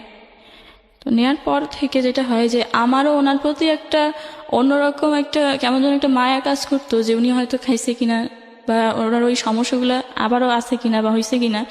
আর ওনারও সবসময় এরকম একটা তাগিদ থাকতো যে জিজ্ঞেস করতো আসলেই খাইছিস কিনা, বা কি কেমন আছিস। তো আমার অনেক সময় খাবার কিনেও দিত, বা আমি খাইতাম এরকম। এরপরে কিছুদিন পরে আর কি 1 মাস পরে উনি আমাকে বলে যে আমি ওই যে বললাম যে আমার সংসার জীবনে যে অনেক অভাব ছিল বা এইরকম, তো এর ইতিমধ্যেই আসলে আমি একটা আর কি লোন নিছিলাম, যে লোন থেকে আসলে আমি 30,000 টাকা নিছিলাম, যেটা নিয়ে আসলে আমি মানে আমার হাজব্যান্ডকে দিছিলাম। ও বলছিল ব্যবসা করবে বা কিছু একটা করবে, তো ওইটার জন্য। কিন্তু ওই টাকাটা ও নিয়ে আমার আর দিতে পারে না, ওরে পুলিশে ধরে নিয়ে যায়, নিয়ে ওই যে ওর সাথে গাঁজা পাওয়া যায়, যার কারণে পুলিশ ধরে নিয়ে যায়। তো নিয়ে যাওয়ার পর ওই টাকা দিয়ে আসলে ও ছাড়াই চলে আসে। তখন ওই টাকা দিয়ে তো আর কিছু করতে পারে না, কিন্তু ওই টাকাটা আমার প্রত্যেক সপ্তাহে বা মাসে এভাবে দিতে হয়। টাকাটা ওই 30,000 টাকার লোন আর কি দিতে হয় কিস্তি। তখন আপনার তো ওই প্রথম হাজবেন্ডের সঙ্গে একেবারেই যোগাযোগ নাই, আছে কি? না না, যোগাযোগ, আমি তো আমার হাজবেন্ডের ঘরেই আছি। ও ঘরে থাকা অবস্থায় আপনার এই লোকের সঙ্গে পরিচয় জি, হয়? যখন আমি চাকরি করি যেখানে সেখানে। তো আসলে এই লোকের সাথে শুধুমাত্র আমার এই অফিস কলিগ বা একটা মানুষ হিসেবে যে সম্পর্কটা থাকে, এই সম্পর্কটা, যে আমার খোঁজ খবর নিচ্ছে বা আমি ওনার খোঁজ খবর নিচ্ছি, এরকম। তো এর ইতিমধ্যে আসলে ওনাকে জানানো হয় যে আমার এরকম সমস্যা, বা উনিও এরকম বলে। এক পর্যায়ে দুইজন আমরা অনেক ক্লোজ হয়ে যাই, যে আমার এই কিস্তি তো মাস শেষে হচ্ছে গিয়ে আপনার 2500-3000 টাকা কিস্তি আসতো। তো এই টাকাটা আমি আসলে আমি যখন বেতন পাই, বেতন পাওয়ার পরে এই টাকাটা আসলে আমি 5,000 টাকা আমার হচ্ছে আগের মাসের কিস্তির টাকা আর ওই মাসের কিস্তির টাকা, এই কিস্তির টাকাটা আমার দিতে হবে 7 তারিখে বা 5 তারিখের মধ্যে। তো ওই আমি যে স্যালারি পাই ওই টাকাটা আসলে আমি রেখে দেই, যে এটা তো আমার ব্যাংকে দিতে হবে। তো ওই টাকাটা যখন রেখে দেই, এই টাকাটা এই লোকটা আর কি উনি আমার কাছে চাইছিল যে তোর কাছে তো কিছু টাকা আছে, এই টাকাটা আমারে দে, আমি হচ্ছে গিয়ে তোরে 1 তারিখে দিয়ে দিব। তখন আমি বলি যে আচ্ছা ঠিক আছে, 1 তারিখে দিলে কোনো সমস্যা নাই, পরে এই টাকাটা আমি ওনাকে দিই। তো এভাবে আসলে ওনাকে আমি সেই 100 টাকা থেকে শুরু। তারপরে প্রথম অবস্থায় আমার তো দিন চলে না, কিন্তু কিস্তি তো দিতেই হবে। তো এই কিস্তির টাকাটা দিয়ে ওনাকে আমি 2বার করে হেল্প করি, 5,000 করে 2বার টাকা দিই। তো তারপরে হচ্ছে গিয়ে ওনার সাথে আমার সম্পর্কটা আরো ভালো হয়। যখন ওনার 2বার করে আমি 5,000 করে টাকা দিই, তার দেওয়ার পরে এক সময় আমি আমারই আসলে অনেকভাবে, মানে ওই যে রুম ভাড়া আমার হাজব্যান্ড তো দিত না দেওয়ার কারণে ওরা অনেক চাপ দেয়, বা আমি যে একজনের কাছ থেকে টাকা এনে যে সংসার চালাইছিলাম সেই টাকার জন্য আমারে চাপ দেয়। একসাথে সবাই যখন আমারে চাপ দেয়, আমি তখন এই টাকাগুলো দিব কোত্থেকে? তখন আমি ওনার কাছে 5,000 টাকা সহযোগিতা চাই, একবার মানে ধার চাই, যা আমাকে 5,000 টাকা দিতে হবে, আমি এরকম সমস্যার মধ্যে পড়ছি। তো উনিও আমার এই 5,000 টাকা দেয়, দিয়ে সহযোগিতা করে। তো উনি যে আমার কাছ থেকে যে টাকাগুলো নিচ্ছিল সেগুলো কিন্তু উনি দিয়ে দিছিল, কিন্তু আমি যে ওনার কাছ থেকে 5,000 টাকা নিছিলাম ওই টাকাটা আমি আর দিতে পারতেছিলাম না। টাকাটা দিতে পারতেছিলাম না, কিন্তু ওনার সাথে আমার খুব ভালো সম্পর্ক হয়ে গেছিল। সম্পর্কটা ছিল এরকম, আমার সব সমস্যার কথা যখন ওনাকে বলার পর ওনার মনে হয় আমার প্রতি একটু মায়া কাজ করে। তো উনি আসলে আমার খোঁজ খবরগুলো নিচ্ছিল, ঠিক এইরকম সম্পর্কটা। এবং তার সাথে সাথে বন্ধু হিসেবেও কেমন যেন আমার অনেক বেশি কেয়ার করতো। কিন্তু ওনার আর আমার বয়সের সাথে মানে 12-13 বছরের ডিফারেন্স। তো উনি আমি ওইভাবেই নিতাম যে উনি তো সবকিছু বোঝে, জানে, বা উনি আমার থেকে অনেক বড়। সেক্ষেত্রে উনি যা বলতো, যেভাবে বলতো সেভাবেই আমি করতাম, বা আমি ওনার কথাগুলো আসলে উপদেশ হিসেবেই নিতাম। তো একটা সময় আমি ওনার টাকাটা যখন দিতে পারি না, ইতিমধ্যে আসলে আমি জানতে পারি যে অফিসে আসলে সবাই এরকম বলা বলি করে যে ওই পিয়নের সাথে ওই মেয়েটার হচ্ছে গিয়ে এরকম একটা সম্পর্ক, বা হয়তো বা কোনো একটা সম্পর্ক, বা এরকম। তো এটা শোনার পরে আমি আমার কথা চিন্তা করি না, আমি চিন্তা করি যে উনি একটা, সবাই ওনাকে চিনে বা অনেকদিন ধরে চাকরি করে বা এরকম, তো ওনার মান সম্মানটা আমি কেন নষ্ট করব? এই কথাটা যেহেতু আমি জানতে পারছি, তো সেই ক্ষেত্রে আমি আগে ভাগে চলে যাই। এই কথাটা আমি ওনারে বলিও নাই, আজকে হয়তো উনি জানতে পারবে। তো আমি তখন আর কি ওইখান থেকে চাকরিটা ছাইরা চলে আসি, কিছুই বলি না, জাস্ট আমি ওনাদের জামা কাপড়গুলো খুলে আমার জামা কাপড় পরে চলে আসি। তো চলে আসার পরে তারপরে আর কি ওনার সাথে আমার ফোনে কন্ট্যাক্ট হতো। তো এর মধ্যে উনি আমারে জানাইছে, তার 1 মাস পর জানাইছে যে আমার তো কিছু টাকা লাগবে, আমি তো টাকা দিছিলাম তোরে, এখন তো আমার রুম ভাড়ার জন্য চাপ দিতেছে। তো পরে আমি ওই টাকাটা আমার চাচাতো ভাইরে বলি যে আমার আবার হচ্ছে গিয়ে কিছু টাকা দেন ধার, আমি দিয়ে দিব। তখন আমার চাকরি ছিল তো অন্য জায়গায় আর কি। তখন আমি ওই ভাইয়ার কাছ থেকে 3,000 টাকাই ওনার আমি দেই, আবার উনি আমার কাছে 2,000 টাকা পাইতে যায়। তো তারপর থেকে আসলে আমি যে জায়গায় ওনার জন্য যে চাকরিটা ছাইড়া দিয়ে যখন আইসা অন্য জায়গায় চাকরি নেই, ওই চাকরিটা নেওয়ার পর ওই চাকরিটা আমি 2 মাসের বেশি আর করতে পারি না। তো করতে পারি না পরে ওই চাকরি আমার চলে যায়, আমি আর কোথাও চাকরি পাচ্ছি না, কিন্তু আমার সমস্যাগুলো থাইকেই যাচ্ছে। ওই যে ব্যাংক লোন আমি দিতে পারতেছি না, তো উনি আমাকে প্রত্যেক মাসেই এই 3,000 টাকা ব্যাংক লোন হচ্ছে গিয়ে সহযোগিতা করতো। তো করতে করতে একটা সময় দেখা গেছে 3-4 মাস হয়ে গেছে, এভাবে ওনার কাছ থেকে অনেক টাকা নেওয়া হয়ে গেছে, কিন্তু আমি 1 টাকাও দিতে পারতেছি না বা দেই নেই। কিন্তু সম্পর্কটা আসলে এভাবে টাকার জন্য হয়তো নষ্ট হয় নাই। তো এই টাকা দেওয়ার মাঝখানে ওনার সাথে খুব ভালো সম্পর্ক হয়ে যাওয়াতে আমি ওনার সাথে খুব বেশি ক্লোজ হয়ে যাই, এবং তারপরে আমি জানতে পারি যে উনি আমাকে ওনার কিছু সমস্যার কথা বলে, যে উনি হচ্ছে গিয়ে পড়াশোনা করছে কিন্তু কাজে লাগাইতে পারে নাই, ভালো কোনো চাকরি পায় নাই, বা ওনার হচ্ছে গিয়ে যেটা না বললেই না, যে ওনার এই সমস্যাটার কথা আমাকে খুব ভালোভাবে বুঝায় বলে যে উনি বিয়ে করে নাই কেন। আমি ওনাকে মাঝে মাঝেই প্রশ্ন করতাম যে আপনার অনেক বয়স হয়ে গেছে, বিয়ে করেন নাই কেন? তো বলে যে বিয়ে তো করি নাই এইরকম সমস্যার জন্য। তো সমস্যাটা কি একদিন উনি আমাকে বলে যে আমার তো এরকমের আমার শারীরিক সমস্যা, আসলে আমার সমস্যাটা খুব গুরুতর, এরকম অনেকবারই বলে, কিন্তু আমি আসলে বুঝতে পারি না, মানে কখনো বোঝারও চেষ্টা করিনি যে আসলে কি সমস্যার কথা বলে।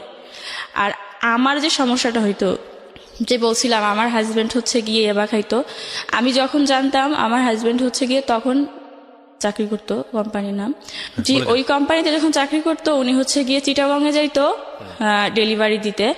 আর ওই ডেলিভারি দিয়ে আসার সময় উনি হচ্ছে গিয়ে ইয়াবা নিয়ে আসতো, এবং উনি হচ্ছে গিয়ে রাতের বেলা হচ্ছে গিয়ে ওই ডেলিভারি দিতে যাইতো, এবং পরের দিন সকালবেলা উনি ঢাকাতে পৌঁছাইতো। আমি যখন বুঝতাম যে উনি ঢাকাতে পৌঁছাইছে তখনই আমি হচ্ছে গিয়ে অফিস থেকে বের হয়ে যাইতাম, মানে বাসা থেকে বের হয়ে অফিসে যাইতাম, অফিস করে আমি রাতে আর বাসায় ফিরতাম না। কারণ আমি তো জানতাম যে আমার হাজবেন্ড বাসায় আসছে, তার মানে ও হচ্ছে গিয়ে ইয়াবা নিয়ে আসছে। তো আমার অবস্থা কি হবে এটা আমার তখনই কল্পনা করতাম। মানে এটা কল্পনা কি মানে কি করতো উনি ইয়াবা খাওয়ার উনি পরে? ইয়াবা খাওয়ার পরে আমাকে শারীরিকভাবে টর্চার করতো। দেখা গেছে যে ওই ইয়াবা খাইলে কি হয় আমি জানি না, বাট ইয়াবা খাওয়ার পরে দিন রাত উনি আমাকে এরকম নির্যাতন করতো।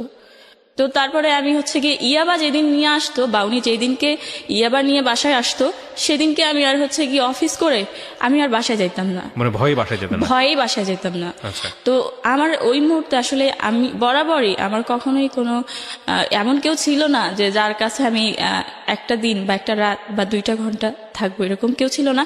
ওই মুহূর্তে শুধুমাত্র ওই লোকটাই ছিল, যে তাও একটা ছেলে মানুষ, বা ওনার সাথে আবার এরকম একটা সম্পর্ক, বা উনি আবার হিন্দু ছিল। তো আমি আসলে উনি আমার সবকিছু জানতো, কিন্তু এই বিষয়টা আমি ওনার বলি নাই যে আমার হাজবেন্ড যে এই নিয়ে আমাকে টর্চার করে, বা এই জন্য আমি বাসায় যাব না। হ্যাঁ, অনেক সময় আমি রাস্তায় বসে থাকতাম যে আমি যাব না বাসায়, তো উনি বলতো যে আরে মারবে না, বা তোরে কিছু বললে আমি দেখবো না, তুই যা। কিন্তু আমি ওনাকে বলতাম না যে আসলে সমস্যাটা কি। তো পরে একটা দিন এমন হয় যে আমি হচ্ছে গিয়ে উনি যখন সকালে আসে, ওই দিন আমার অফিস বন্ধ, কিন্তু আমি বলি যে আমার অফিস খোলা। তখন আমি গুলশানে চাকরি করি একটা চেকপোস্টে, তো ওখানে ওই চাকরিটা করি, বাট ওই দিনকে আমার অফিস বন্ধ ছিল। কিন্তু আমি বলি যে আমার অফিস আছে, এটা বলে সকালবেলা আমি বাসা থেকে বের হয়ে যাই, কারণ আমার হাজবেন্ড সকালবেলা আসবে। তো বের হয়ে যাওয়ার পরে সকাল থেকে দুপুর পর্যন্ত আমি হচ্ছে রাস্তায় বসে থাকি। তো বসে থাকার পরে তখন আমার প্রচুর পরিমাণ ক্ষুধা লাগে, আমার কাছে কোনো টাকাও ছিল না, 20 সালের কথা বলছি। তো তখন আমি হচ্ছে গিয়ে বলি যে আমি আর বাসায় যাব না, এখানে বসে থাকবো সারাদিন। বাট রাতের বেলা কোথায় যাব এটা নিয়ে আমি খুব টেনশনে ছিলাম। তো আমার কাছে কিছু ছিল না, টাকা টোকা। আমি দুপুর পর্যন্ত যখন রাস্তায় বসে থাকি, তখন আমার এই লোকটার কথা মনে পড়ে যে ওনাকে একটা ফোন করি বা বলি, তো যে আমি রাস্তায়। তো আমি ওনার ফোন দিয়ে বলি যে আমি এরকম বাইরে আছি। তো উনি আসে আমার সাথে রাস্তায় দেখা করার পর বলে যে তুই তাইলে আমার বাসায় আয়। আমার তো বাসা এখানেই, আমি তো বাসার কাছাকাছি ওই রাস্তায় বসা ছিলাম তাই। কিন্তু আমি আসলে উনি এমনি বলাতে সিরিয়াস চলে যাই, কারণ আমি তো ওই মুহূর্তে আসলে আমি বাসায় যাব সেটাও ভাবতে পারতেছিলাম না, বা আমি ভাবতেছিলাম যে আমি এখন কি খাবো, বা আমার প্রচুর পরিমাণ পানি পিপাসা হয়েছিল, বা আমি তখন কি করব আমি বুঝতে পারতেছিলাম না। আমি জানতাম যে উনি একা থাকে ওই বাসায়, উনি একটা ছেলে মানুষ একা থাকে। এসব কিছু জানা সত্ত্বেও আমি ওনার বাসায় যাই, বা আমি যাইতে চাই। এবং আমি ওনার বাসায় যাওয়ার পরে উনি আমাকে ভাত খাইতে দেয়। হ্যাঁ, একটা কথা যেটা ওই যে শুরু থেকেই বলছিলাম, যে আমি জানতাম যে ওনার সাথে আমার হচ্ছে গিয়ে 17 সালের ডিসেম্বর পরিচয় হয়েছে, বা 20 সালের কথা বলছি আমি এখন।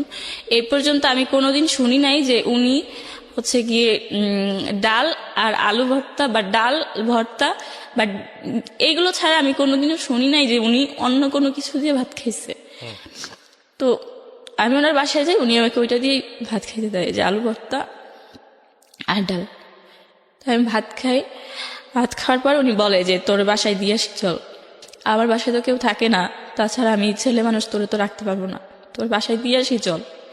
কিন্তু তখন আমি বলি যে আমি বাসায় যাব না, আমি ওইখানে থাকতে চাই। তারপর উনি বলে যে এখানে থাকিস না, আর তাছাড়া কেউ দেখলেও সমস্যা হবে, তোর আর আমার সম্পর্কের কথা তো কেউ জানে না, বাট এটা মানুষ তো অন্য চোখে দেখবে বা অন্যরকম হয়ে যেতে পারে, তোরে বাসায় দিয়ে আসি। কিন্তু আমি আসলে বাসায় যাই না, আমি ওইখানে থাকি এবং আমার ফোন টোন সবকিছু অফ। তারপরে আমি ওখানে থাকি ওই দিন রাতে। ওনার সাথে আমার সম্পর্কটা ওই দিনই খারাপ হয় নাই, ওনার সাথে আমার সম্পর্কটা এরকম ভাবে খারাপ হয়েছিল যে আমি যখন ওনার কাছে যাওয়ার পরে আমার মনে হয়েছে যে এই যে একটা আশ্রয় আমার সবেমাত্র আমার জীবনে মিলছে, যে আমি এখানে এসে হয়তো থাকতে পারবো। কিন্তু তারপর থেকে যেই দিনই মনে হইতো যে আজকে আমার হাজবেন্ড আসতেছে বা আসবে, ওই দিনই আমি বাসা থেকে পালাই আসতাম বা পালাই এরকম করতাম। তো দেখা গেছে যে আমার হাজবেন্ডের কাছেও এখন আমি আরো বেশি নির্যাতিত, যে রাতের বেলা কই ছিলি বা কি করছিলি, তখন বলতাম যে আমার অফিসে হচ্ছে গিয়ে নাইট ছিল, রাতের বেলা কাজ করতে হবে, এরকমই বলতাম। যত মিথ্যা ছিল সব বলে বলে বলে বলে আমি এভাবে বাঁচার চেষ্টা করতাম। এবং ওই সময়টাতে আপনি ওখানে স্টে করতেন? জি, আমি ওখানে থাকতাম ওনার কাছে। ইতিমধ্যে যেটা হয় যে আমি বলছিলাম যে এই লোকটার, আমি বারবারই শুনছিলাম যে এর হচ্ছে গিয়ে শারীরিক সমস্যা, কিন্তু শারীরিক সমস্যাটা কি আমি জানতাম না বা আমি বুঝতেও চাইতাম না। যখন এর পাশে আমি থাকতে শুরু করলাম তখন কিন্তু এর সাথে আমার সম্পর্কটা অন্যরকম। জাস্ট এইটা আসলে কোনো রিলেশন, গার্লফ্রেন্ড বয়ফ্রেন্ডের সম্পর্ক বা বন্ধুত্বের সম্পর্ক বা অবৈধ সম্পর্ক, কোনোটাই নাম দেওয়া যাচ্ছিল না। আমি নিজে নিজে আন্দাজ করতাম যে এটা আসলে কেমন সম্পর্ক।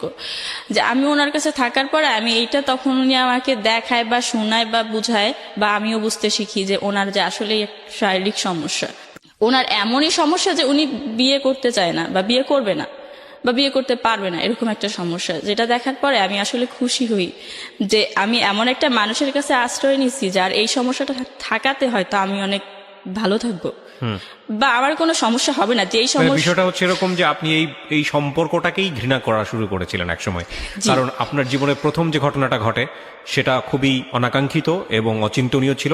এরপরে হাজবেন্ডের কাছে এসেও এটা এক ধরনের, যেটাকে আমাদের আইনগতভাবে বলা হয় মেরিটাল রেপ, মানে বৈবাহিক পরবর্তী জীবনের রেপ। এবং এরপরে আপনার এই ধরনের সম্পর্কের প্রতি এক ধরনের ঘেন্না জন্মে গেছে, সোজা কথা যেটা বলি। ঘৃণা মানে আমার কাছে মনে হতো যে এটা এখন আমার হয়তো একটা রোগ হয়েছে, যে আমার দ্বারা এটা সম্ভবই না, মানে আমি এটা মন থেকে মানতেই পারতাম না। যেটা ওই ছেলেটার মধ্যে ছিল না বলে আপনার ওখানে ভালো লাগা শুরু হয়। ওখানে ভালো লাগা শুরু হয়। স্ট্রেঞ্জ স্টোরি দেখেন। যে আমি ভাবি যে এই লোকটার এই সমস্যাটা নাই, তার মানে 5-10টা ছেলের মতো ও আমার সাথে এমন করবে না বা ও তো করতে পারবে না। আমি মনে মনে অনেক খুশি হই যে ওর এই সমস্যাটা হয়েছে, ভালো হয়েছে। কিন্তু ও কিন্তু অনেক কষ্ট নিয়ে বলতো আমাকে, বা ওরে আমি এমনিতে অনেক ভালোবাসি। কিন্তু তারপরে আমি দেখতাম যে এই লোকটার এই সমস্যাটা, কিন্তু মানুষ হিসেবে ও এত ভালো। আমার জীবনে যেদিন থেকে আসছে সেদিন থেকে আমার কেয়ার করা শুরু করছে, যেটা ওইভাবে কেউ কোনোদিন করে নাই। টাকা দিয়ে, খাবার দিয়ে, আমার দেখাশোনা সবকিছু। আমি যে চাকরি করতাম ভিন্ন অফিসে, তখন ওনার অফিস ছুটি হইতো, ওনার অফিস 6টা বাজে ছুটি হইতো, 6টা থেকে উনি হাঁটা শুরু করতো। আমার অফিস রাত 9টায় ছুটি হইতো, সেখানে রাত 9টায় পৌঁছাইতো, তাহলে কতটা দূরত্ব। এবং 9টা বাজে আমার অফিস ছুটি হইলে আমার অফিস থেকে উনি আমার হাঁটতে হাঁটতে আমার বাসায় দিয়ে আসতো, সেখানে যাইতে 10:30 বাজতো। সেখান থেকে আবার উনি আমাকে দিয়ে ওনার বাসায় যেতে যেতে প্রায় 11টা 11:30 বাজতো। এতটা পথ উনি প্রত্যেক দিন আমাকে দিয়ে আসতো। তখনও আসলে ওনারা আমার সম্পর্কের নাম দিয়ে যাচ্ছিল না, যেটা কি সম্পর্ক। এমন হয়তো যে আমার অফিসে গেছে আমার আজ্ঞায় নিয়ে আসার জন্য, বাট আমি সেখানে আমার অফিস থেকে বের হওয়ার পর আমি জানতে পারছি যে আমার হাজব্যান্ড আসবে। তখনই আমি ওর হাতে পায়ে ধরা শুরু করতাম যে আমি বাসায় যাব না, আমি তো তোমার সাথে যাব। তখন ও বলতো যে আরে তোর কি মাথা খারাপ, আমার সাথে যাবি মানে আমার সাথে প্রত্যেক দিন গেলে তো সমস্যা হয়ে যাবে। কিন্তু তখন বলতাম যে আমি তোমার সাথে যাব। তো একটা সময় ওনার কাছে যাইতে যেতে যেটা হয় যে উনিও আসলে উনি তো ওনার তো সমস্যা, কিন্তু উনি করতে থাকে, প্র্যাকটিস করে, আর প্র্যাকটিসটা আসলে উনি আমাকে দিয়ে করে। যে আসলে ওনার যে সমস্যাটা, উনি আসলে এটা বুঝতে চাইছিল সমস্যাটা আসলে কি। উনিও সেই সময়টা আসলে প্র্যাকটিস করার মতন চিন্তা ভাবনা নেয় বা করে আমার সাথে। কিন্তু সেই মুহূর্তে আসলে এমন হয়েছিল যে আমি আমি তখনও আমার কাছে এটা মনে হইতো যে এটার থেকে আমার হাজবেন্ডের যে নির্যাতনগুলো আমার সহ্য করতে হইতেছে, তার থেকে তো এইটা ভালো। এটা আমার কাছে হয়তো ভালো, কারণ এটা তো খুব অল্প সময়ের জন্য, সাময়িক সময়ের জন্য, বা উনি তো আমার কোনো কষ্ট দিচ্ছে না, এরকম আমার মনে হতো।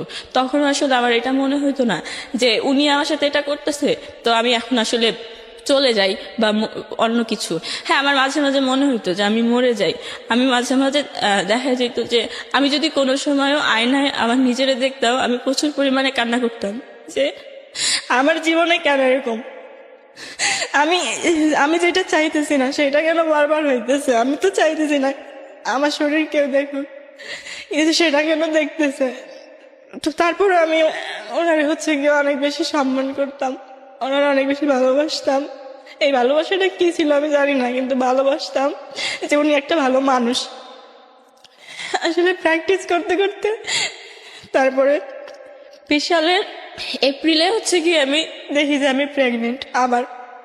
কিন্তু আমি তখন এইটা বুঝতে পারি যে এইটা তো আমার হাজবেন্ডের না, এটা তো ওই যে উনি আমার সাথে প্র্যাকটিস করতেছে এইটা। তখন আমি কি করব, আমার কাছে কোনো ওরকম মানে সবসময় আসলে আমার কাছে কোনো দিন টাকা থাকতো না। চাকরি করতাম, করার আগেই দেখতাম যে আমি তো বেতনের টাকা থেকে আরো 5,000 টাকা এখন আনতে হবে কোনো থেকে, না তো আমার বাসা ভাড়া বা আমি যে টাকা দিতে হবে এটা তো আমি দিতে পারতেছি না। তো সবসময় 5,000 টাকা কমই থাকতো, 6,000 টাকা কমই থাকতো, কোনোদিন একটা টাকা বেশি থাকতো না। তার মানে এটা তো আমার কাউরে না কাউরে জানাইতেই হবে। তো সেই সময় ওনাকে জানাই যে আমি এরকম। তো উনি ব্যাপারটা খুব সহজেই মাইনা নেয়। মাইনা নেওয়ার পর উনি বলে যে আচ্ছা ঠিক আছে, তুই হচ্ছে গিয়ে আবার মাফ করে দে, তুই অ্যাবর্শন করা, আর যত টাকা লাগবে আমি দিব।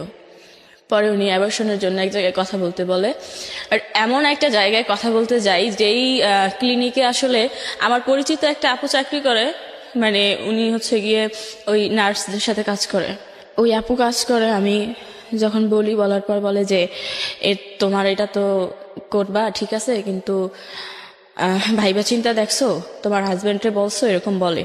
তো উনি বলে যে তোমার হাজবেন্ডে নিয়ে আসো, তার সাথে আগে কথা বলি, তারপরে এটা করবা কিনা একটা ডিসাইড করব আমরা।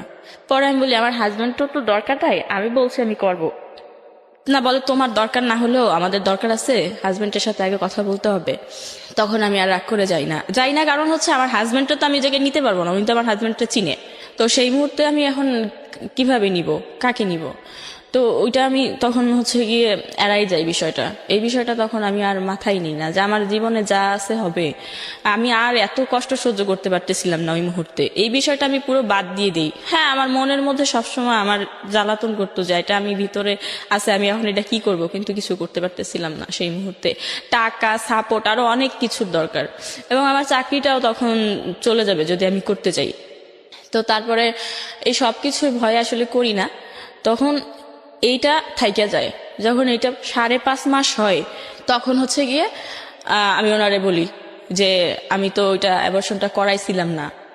অ্যাবর্শনটা ওনাকে কিন্তু জানাইছিলাম যে হ্যাঁ করে ফেলছি, কিন্তু করছিলাম না অ্যাবর্শনটা। যখন 5.5 মাস হয় তখন ওনাকে বলি যে আমি অ্যাবর্শনটা তো করাইনি। তখন উনি বলে কি বলতেছিস, তুই কি বলতেছিস, তুই এখন পর্যন্ত অ্যাবর্শন করাস নাই। উনি অনেক উত্তেজিত হয়ে যায়। তখন আমি বলি যে হ্যাঁ আমি অ্যাবর্শনটা করাই নাই, আমি এটা করাইতে পারবো না। উনি বলতেছে যে কারণ কি। আমি বললাম যে আমি তো ওইখান থেকে ওরা বলে যে হাজবেন্ডরে লাগবে, এই সেই, আমি হাজবেন্ডরে কোত্থেকে নিয়ে যাব বা কি। তখন উনি খুঁজতে থাকে যে কোথায় অ্যাবর্শনটা করানো যায়, কিন্তু উনি খুঁজে কোথাও করতে পারে না। 5.5 মাসের কেউই অ্যাবর্শন করতে চায় না, করবে না বলে করব না। তা আমার তো ওনার বাসায় যাওয়া আসা ছিলই। তো আমি এর মধ্যে এই প্রেগনেন্টটা যখন হয় তখন আমি আসলে একটু মানে আমার নিজের প্রতিও কেমন যেন একটা ঘেন্না হয়, বা ওনার প্রতিও একটু অন্যরকম হয়ে যায় যে এরকমটা আবার হয়েছে। তো পরে হয় যে যেটা হয় যে যার কারণে এই অ্যাবর্শনটা আমি করানোর খুব বেশি তাগিদ দিতাম না যে আমি লাগলে মরে যাব বা এরকম কিছু, কিন্তু আর এসব করতে যাব না বা নিজের জন্য আর কিছু করব না। তো তারপরে উনি হচ্ছে গিয়ে এক জায়গায় কথা বলার পরে কাজ হয় না। পরে উনি আমার হাতে পায়ে ধরে যে তুই এই অ্যাবর্শনটা করা, আমার ভুল হয়ে গেছে, আর তুই এই অ্যাবর্শনটা করা, দেখ কোথাও অনেক টাকা নিয়েও বা কোনো কিছু করে যদি করে। পরে আমি এক জায়গায় কথা বলার পরে বলে যে এটা তো আর এখন ওইভাবে হবে না, এটা এখন ডেলিভারির মতোই হবে, যেহেতু অনেক বেশি সময় হয়ে গেছে, তো সেই রিস্ক নেবে কে? তুমি সেই রিস্ক নিয়ে যদি কিছু হয় আমরা দায়ী না, আর তুমি করতে পারো। আর সেটাও এটা আমার ক্লিনিক জানবে না, মানে আমি এই মেডিসিনটা তোমাকে বাইরে থেকে দিব এবং আমি সবকিছু তোমাকে বলে দেব, তুমি কোথায় গিয়ে করবা এটা তুমি ভালো জানো, আমি জানি না। তো তখন আমি ওনাকে বলি যে আসলে এই মেডিসিনটা ইউজ করার পরে আমার কি হবে আমি তো জানি না, কিন্তু আমার তো বাসায় যাইতে পারবো না, তো ওইখানে আমার একটা রাতের জন্য রাখেন, যেহেতু আপনি এই অ্যাবর্শনটা করাবেন এবং উনি 10,000 টাকা নিবে। তো 10,000 টাকা আপনি নিবেন বা আপনি করাবেন, তাহলে আমার জীবনের রিস্ক নিতে হবে না, আমি মারা গেলে সমস্যা নেই, কিন্তু যদি আমি থাকবো কোথায় বা এটা অ্যাবর্শনটা কোথায় করাবো, যদি এখানে করানো সম্ভব হয় তাহলে এখানে একটু করান। তখন উনি বলেন না, এসব আমি আমার এখানে করাই না। ওটা ছিল ওনার বাসা। তো উনি ওই মেডিসিনগুলো আমাকে দিয়ে দেওয়ার পর উনি বলে যে তুমি এবার বাসায় চলে যাও, কোথায় যায় করাবা সেখানে চলে যাও, বাট তুমি অল্প সময়ের মধ্যে চলে যাবা যেখানেই যাও। তো তখন আমি হচ্ছে গিয়ে ওনাকে ফোন করে বলি যে আমি খুব অসুস্থ, আমি তো ওই মেডিসিনগুলো নিছি, এখন আপনি কোথায় আছেন, খুব অল্প সময়ের মধ্যে আমার নিয়ে যান। তো উনি খুব অল্প সময়ের মধ্যেই এসে নিয়ে যায়। আর উনি আমাকে নিতে আসার পরে আমার আর কোনো জ্ঞান থাকে না। উনি আসতে আসতে 20 মিনিটের বেশি হয়ে গেছিল, কিন্তু সেই সময় আমার কোনো জ্ঞান থাকে না। উনি আমাকে পরে মানে প্রথমে সিএনজিতে যখন দেখে যে প্রথমে রিক্সায় যখন দেখে যে আমার কোনো জ্ঞান নাই, তখন উনি হচ্ছে গিয়ে খুব ভয় পায় যে কেউ যদি দেখে যে একটা মেয়ের জ্ঞান নাই তারে নিয়ে যাচ্ছে তো উনি বিপদে পড়বে। এই কারণে পরে উনি রিক্সা ছাইড়া দিয়ে সিএনজি করে উনি ওনার বাসায় আমার নিয়ে যায়। ওনার বাসায় নিয়ে তারপর উনি আমার মানে শোয়াই রাখার পরে 2-1 ঘন্টা পরে হচ্ছে গিয়ে আমি অসুস্থ হই। এর মধ্যে আর কোনো জ্ঞান ছিল না। তো তারপরে হচ্ছে গিয়ে 2-1 ঘন্টা পরে যখন আমি দেখি যে আমার খুব পেইন হচ্ছে, আমি খুব অসুস্থ, তখন উনারে ছাড়া তো আমি আমার পাশে আর কাউকে দেখতে পাই না। আর যত সহযোগিতা যা হেল্পের প্রয়োজন ওনার কাছ থেকেই নিছি, বা ওনারই আমি ওইভাবেই সবকিছু বলি যে আমার এরকম লাগতেছে বা আমি হয়তো বাঁচবো না আর, বা এরকম বলি। তো বলার পরে হচ্ছে গিয়ে অ্যাবর্শনটা ওনার বাসায় হয়। একটা কথা আমি বলতে ভুলে গেছিলাম, আমি যে ওই অ্যাবর্শনটা করাই ওটা তো 5.5 মাস প্লাস ছিল। যেদিন আমি অ্যাবর্শনটা করাইতে চাই তার 2-3 দিন আগে থেকে আমি প্রত্যেকদিন স্বপ্ন দেখতাম যে একটা ছোট বাবু আমার গলা টিপে ধরতেছে, আমাকে মাইরে ফেলতে চায়। তো আমি ওই কথাটা ওনারে বলছিলাম বারবার যে আমি অ্যাবর্শনটা ওই মুহূর্তে যেটা 2-3 দিন যখন আমি স্বপ্ন দেখি যে একটা ছোট্ট বাচ্চা হাঁটতে পারে না কিন্তু আমারে মাইরে ফেলতে চায়, ঠিক ওই মুহূর্তে আমি বুঝতে পারি যে হয়তো অ্যাবর্শনটা আমি করাটা ঠিক হবে না, বা এই অ্যাবর্শনটা যদি আমি না করাই হয়তো অনেক ভালো হবে। এক কথা আমার ভালো হবে না, কিন্তু আমি ওই বাবুটার বাঁচাতে চাই। কিন্তু তখন ওই বাবুটার জন্য আমি হচ্ছে কি এই প্রথমবার এই সিদ্ধান্ত, যেটা আমি কোনোদিন নিজেও জানতাম না যে এই প্রথম বাচ্চার বয়স কত তখন? তখন আমার বাবুর বয়স হচ্ছে 3.5 বছর প্লাস। 3.5 বছর। এবং ও তোর বাবার সঙ্গেই থাকতো? জি না, আমার মায়ের সঙ্গে থাকতো। আপনার প্রথম হাজবেন্ড কি জেনেছিল যে সেকেন্ড বাচ্চাটা তার না? এর কি জেনেছিল? না, সে জানতো না। সেও বলেছে অ্যাবর্ট করার জন্য। সে জানতো তার বেবি? না, সে জানতোই না যে আমি প্রেগন্যান্ট। হ্যাঁ, সে জানতোই না। আচ্ছা, সেটা বলেই নেই। আচ্ছা, তো আপনি সেকেন্ড বাচ্চাটা অ্যাবর্ট করলেন, তখন তার সাথে আপনার কি সম্পর্ক? ফার্স্ট হাজবেন্ডের কি সম্পর্ক? সম্পর্ক জাস্ট দূরত্ব। উনি যে আমার হাজবেন্ড এইটাই আমি জানি না, জাস্ট আমি তার ঘরেই থাকতেছি, কিন্তু সে আসলেই পালাই বাড়াইতেছি, তাহলে তার সাথে আমার সম্পর্কটা কেমন হইতে পারে? সেও এক পর্যায়ে দেখা যাচ্ছে যে বলতেছে যে আমার রাখবে না বা ছেড়ে দিবে, বা বলতেছে যে কোনো সময় বলতেছে যে কালকে যেন আয়সা দেখি যে তুই বাসায় নাই, তুই কোথাও চলে যাইস। হ্যাঁ, এরকম বলতেছে, কিন্তু আমার তো কোনো পথ নাই, কি করব? আমি সবকিছুই করতেছি। যখন আমি অ্যাবর্শনটা করাবো ভাবছি, ওই মুহূর্তে আমার মনে হয়, এর আগে কখনোই আমার মনে হয় নাই যে এই লোকটার সাথে আমার সম্পর্কটা এরকম রাখবো না, এরকম বা এরকম তাহলে এরকম হলে ভালো হতো, এরকম কোনোদিন আমি ভাবিনি। কিন্তু ওই মুহূর্তে ওই বাবুটা যে আমার আমার সাথে প্রায় সময় দেখা করতো, আমি ঘুমাইলেই এসে দেখা করতো, শুধু এই কারণে ওই কথাগুলো ওনাকে বলি। এবং ওনাকে বলার পরে আমি একদিন এই কথাগুলো বলি, এই কথাগুলো আমি খুব ভালোভাবে বুঝে শুনে বলি, যে উনি আমাকে এই সম্পর্কের মাঝখানে প্রায় সময় বলতো যে তোর জীবনটা এই এত অল্প বয়সেই তুই শেষ করে দিলি, তো তুই যদি আরো আগে আসতি আমার জীবনে, তাহলে দেখা গেছে যে আমি তোকে বিয়ে করতাম। আর তুই তো আমার সব সমস্যা জানিস, এই সমস্যা জানা সত্ত্বেও নাকি তুই আমার অনেক ভালোবাসিস। আর আমি যে ওনারে কেন ভালোবাসতাম এটা উনি কখনো বুঝায় বলিনি। আমি বলতাম যে আমি তো আসলে এইরকম ছেলেই ভালোবাসি, আমি তোমার এই জন্য খুব ভালোবাসি, তোমার এই সমস্যাতেই। কিন্তু ও আসলে তখন আমাকে বলে যে তুই যদি আরো আগে আসতি তোরে বিয়ে করতাম। আমারে তো কোনো মেয়ে বিয়ে করবে না, কারণ বিয়ে করলেও সে থাকবে না। তো তুই এত ভালো, তুই যদি আমারে বিয়ে করতি, আমি আরো আগে আসতে তোকে করতাম। তো ওই বাবুটা যখন অ্যাবর্শন করার কথা আমি ভাবি, বা আমি যখন ভাবি যে এটা আমি করবো না, তখন হচ্ছে ফার্স্ট টাইম আমি ওনার পায়ে ধরে মানে কান্নাকাটি করি। অবশ্য পায়ে ধরার আগে আমি নিজে নিজেই অনেকবার প্রিপারেশন নেই যে এই বাবুটা রাখতে গেলে আমার কি করতে হবে, ভাবি এটা কিভাবে রাখবো।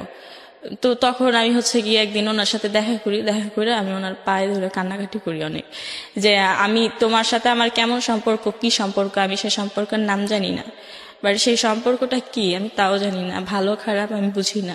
বাট আমি জানি তুমি তুমি একটা ভালো মানুষ, তুমিও জানো যে আমি ভালো মানুষ, না হলে হয়তো তুমি আমার সাথে মিশতা না। তো আমি সেই জায়গা থেকে তোমারে বলতেছি, আমি এইরকম সমস্যা ফেস করতেছি, এই বাবুটা আমি রাখতে চাই। তো তুমি কি এই সম্পর্কের নামটা কি চেঞ্জ করে অন্য কোনো নাম দিতে পারবা কিনা, বা এই বাবুটা রাখতে পারবা কিনা। বা আমি ওরা এরকমটা বলি, যদি তুমি অন্য কোনো সম্পর্কের নাম দিতে না পারো, তাহলে তুমি তুমি তো বলছিলা যে তোমার বড় ভাইয়ের নাকি বাচ্চা হয় না, তো বাবুটা এবার রাখার মতো সুযোগ দাও, তারপর তোমার বড় ভাইয়ের নাইলে বাচ্চাটা দিয়ে দিও। তো তখন ও বলে যে না, এই বাচ্চা রাখা যাবে না, আর তোমার সাথে আমার সম্পর্কের নাম চেঞ্জ করবো কিভাবে, তুমি তো মুসলিম। তখন উনি বলে যে আমি তো শুভর মতো মুসলমান হইতে পারবো না, ধর্ম ছাড়তে পারবো না, কিভাবে আমি এই সম্পর্কের অন্য কোনো নাম দিব, তো তুই অ্যাবর্শনটা করাই ফেলা। এটা বলার পরে অ্যাবর্শনটা হয়। অ্যাবর্শনটা হওয়ার পরে তার কিছুদিন পরে ওনার সাথে আমার ওই যে কথা হয়েছিল, উনি বলছিল যে আমি ভেবে দেখবো যে কোনোভাবে তোরা রাখতে পারি কিনা, আমিও চাই যে তুই আমার সাথে থাক সারা জীবন, তোরা দেখতে পারি বা তোরা রাখতে পারি। তো তখন উনি বলছে এটা আমি ভেবে দেখবো। তো তারপরে হচ্ছে গিয়ে আস্তে আস্তে ওনার সাথে ওরকম একটা সম্পর্ক হয় যে উনি আমাকে নিবে, সারা জীবন ওনার সাথে থাকতে পারবো, বা উনি আমাকে নিবে, এরকম একটা। কিন্তু এখানে ধর্ম নিয়ে একটা কথা হয়েছিল যে উনি বলছিল যে হচ্ছে গিয়ে আমি তো মুসলমান হইতে পারবো না, বাট এরপরে আবার উনি বলছিল যে হ্যাঁ ধর্ম কোনো বিষয় না, কিন্তু আমার ফ্যামিলিরে কখনো এটা জানাইতে পারবো না যে আমি এরকম হয়েছি, বা এরকম শুভ যেরকম সব মানুষের জানাইছে বা এরকম করছে, এরকম আমি কিছু কখনো জানাইতে পারবো না। তাই আমি বলছি ঠিক আছে, কাউরে জানাইতে হবে না, কাউরে জানার দরকার নাই, শুধু আল্লাহরে জানাইলেই হবে। তো উনি হচ্ছে গিয়ে তারপর যখন আমারে বিয়ে করতে যায়, উনি তখন তো উনি হচ্ছে গিয়ে ওনার কাগজপত্র সব তো এই ধর্মে, আর আমার তো মুসলমান ধর্মে, সেই ক্ষেত্রে ওনার সাথে আমার বিয়ে কোনোভাবেই সম্ভব না। তো কোনোভাবেই সম্ভব না। উনি বলে যে আচ্ছা ঠিক আছে, আমি হচ্ছে গিয়ে তুমি তোমার কাগজপত্র আমি হচ্ছে গিয়ে দেখি তৈরি করতে পারি কিনা। তো উনার হচ্ছে গিয়ে আমি এগুলো জানতাম না, উকিলের মুহুরি ওনার হচ্ছে গিয়ে বন্ধুর মতো, তার সাথে সবকিছু শেয়ার করার পরে আবার বার্থ সার্টিফিকেট তৈরি করে ফেলে। বাট আমার ঠিকানা বা আমার কোনো কিছু না, উনি আমার জাস্ট এটা প্রমাণ করতে চায় যে আমি হিন্দু, ঠিক আছে, এরকম একটা বার্থ সার্টিফিকেট তৈরি করে ফেলে। তারপরে ওই বার্থ সার্টিফিকেট দিয়ে ওনার সাথে আমার বিয়ের কাগজটা আর কি, বিয়ে ওই বার্থ সার্টিফিকেট গুলো বা আমার ছবি টবি সবকিছু যখন ওই মুহুরির কাছে দেওয়ার পরে উনি হচ্ছে গিয়ে আপনার এই বিয়ের কাগজটা তৈরি করে ফেলে। এবং বিয়েটা হচ্ছে হিন্দু ধর্ম, মানে আমি পড়ার পর দেখি যে, বা আমি যখন সিগনেচার করি তখন আমি দেখি যে বিয়েটা আসলে হিন্দু ধর্ম অনুযায়ী হয়েছে, বা হিন্দু এরকম একটা। তখন আসলে আমার হাজবেন্ড যে সে সবকিছু জানিয়ে গেছিল যে আমি এরকম হয়েছিলাম, বা ওর সাথে আমার এরকম একটা সম্পর্ক, সবকিছু জানিয়ে গেছিল। তো সেই মুহূর্তে সে শুধু বলতেছে, সে তো আগেও সবসময় বলছে যে তুই চইলা যা, তুই চইলা যা, আমি যেন বাসায় এসে তোরা না দেখি, এরকমটা বলতো।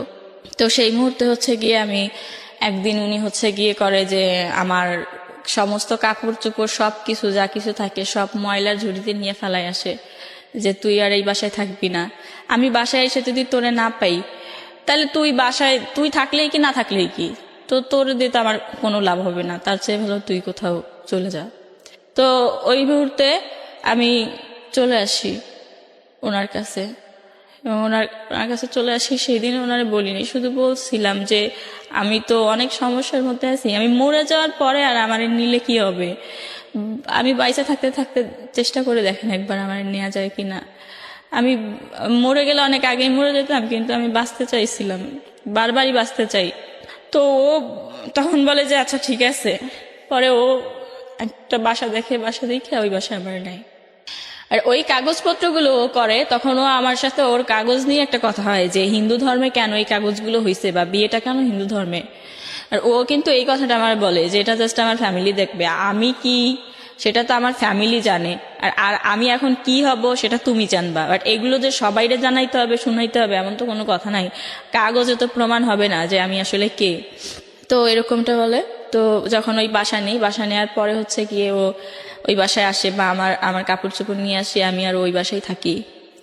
তো ওই বাসায় থাকি, ও হচ্ছে গিয়ে দেখি যে ও কোনো কাপড় চোপড় টোপড় কিছু তেমন আনে নাই, বা দুই একটা কাপড় চোপড় এরকমটা, বা ওর যে বাসাটা ছিল সেই বাসায় ওর সব কিছু আছে, ওগুলো ও ছাইড়ে আসে নাই। তো আমি হচ্ছে গিয়ে তখন ওর কিছু বলি না এই বিষয়ে। দেখি যে ওর কাপড় চোপড় বা কাগজপত্র ওর কোনো কিছুই এই বাসায় আন নাই। তো এভাবে থাকতে থাকি ওর সাথে। কত সালের ঘটনা এটা? এটা 20 সালের জুন। আচ্ছা, এবার আমি কয়েকটা কোশ্চেন করবো আপনাকে। আপনার পুরো গল্পটা আমি বুঝে গিয়েছি, তারপর আমি কয়েকটা কোশ্চেন করে এন্ডিং এর দিকে যেতে চাই। আপনি কি এখন ওর সঙ্গে আছেন নাকি ছাড়াছাড়ি হয়ে গেছে? ছাড়াছাড়ি হয়ে গেছে। ডিভোর্স হয়ে গেছে। প্রথম হাজবেন্ডকে আপনি ডিভোর্স দিতে পারেন নাই বা দেন নাই? দিয়েছিলেন? না, দেন নাই। আচ্ছা, কি করেন আপনি বর্তমানে? আমি বর্তমানে কিছুই করি না। কিছুই করেন না? থাকেন কোথায়, মানে কিভাবে আছেন? খাওয়া দাওয়া, একটা মানুষের তো অ্যাটলিস্ট 3 বেলা খেতে হলে কিছু রোজগার করতে হয়, এগুলো সাপোর্ট পান কোথায়?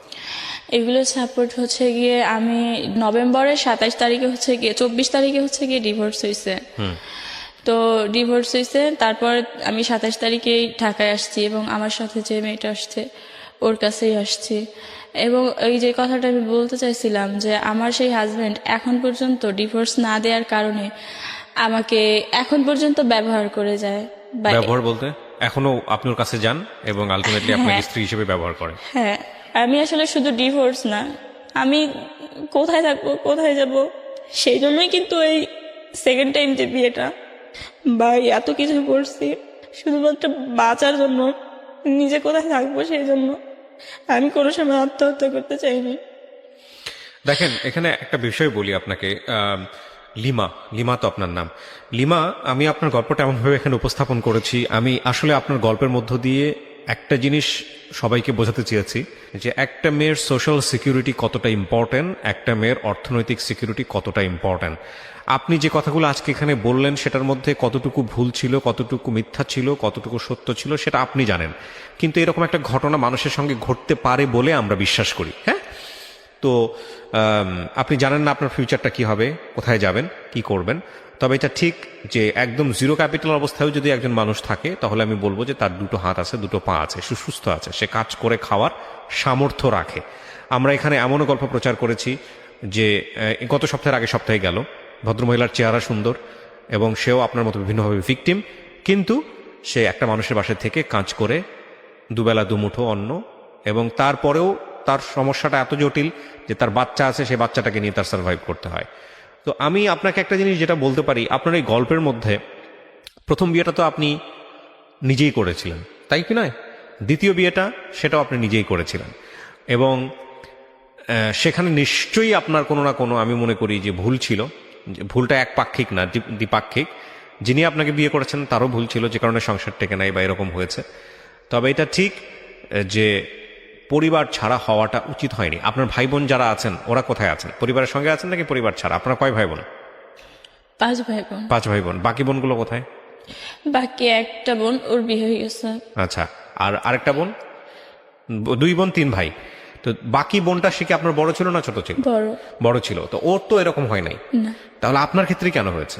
আমার ক্ষেত্রে এরকমটা হয়েছে যে আমি আমার মারে প্রচন্ড ভালোবাসি, আমার মারে কোনোদিন আমি কষ্ট দিতে চাই নাই, আমি চাই নাই যে। তো আপনি এখন যে অবস্থায় আছেন সেই অবস্থায় কি মা কি সুখে আছে, মা কি ভালো আছে? আপনি চান নাই, কিন্তু না চাওয়াটা এইভাবে তো একটা ভুল ছিল। 16 বছর বয়সে বাসা থেকে বের হওয়াটা কি উচিত হয়েছিল? আপনি শুধু আমাকে এটাই বলেন। এটা আপনার একটা ভুল সিদ্ধান্ত ছিল। প্রথম কথা হচ্ছে এটা। হ্যাঁ, আমাদের সামাজিক রাষ্ট্রীয় জায়গাতে অনেক অনেক দুর্বলতা আছে। আমরা একটা মানুষের সিকিউরিটি নিরাপত্তার জায়গাতে, সেই জায়গাটায় আসতে হয়তো আমাদের আরো অনেক বছর সময় লাগবে। কিন্তু আমরা তো একটা পারিবারিক শিক্ষার জায়গাতে আছি, একটা কমন সেন্সের জায়গাতে আছি। 16 বছরে যখন আপনার জীবনে এরকম একটা দুর্ঘটনা ঘটে গেল, তখন আপনার উচিত ছিল পরিবারে ফিরে যাওয়া। বাবা মা তো নিশ্চয়ই আপনাকে ধরে রাস্তায় ফেলে দেয়নি যে তুমি আর বাসায় ঢুকতে পারবা না। সেটা করেছিল কি কখনো?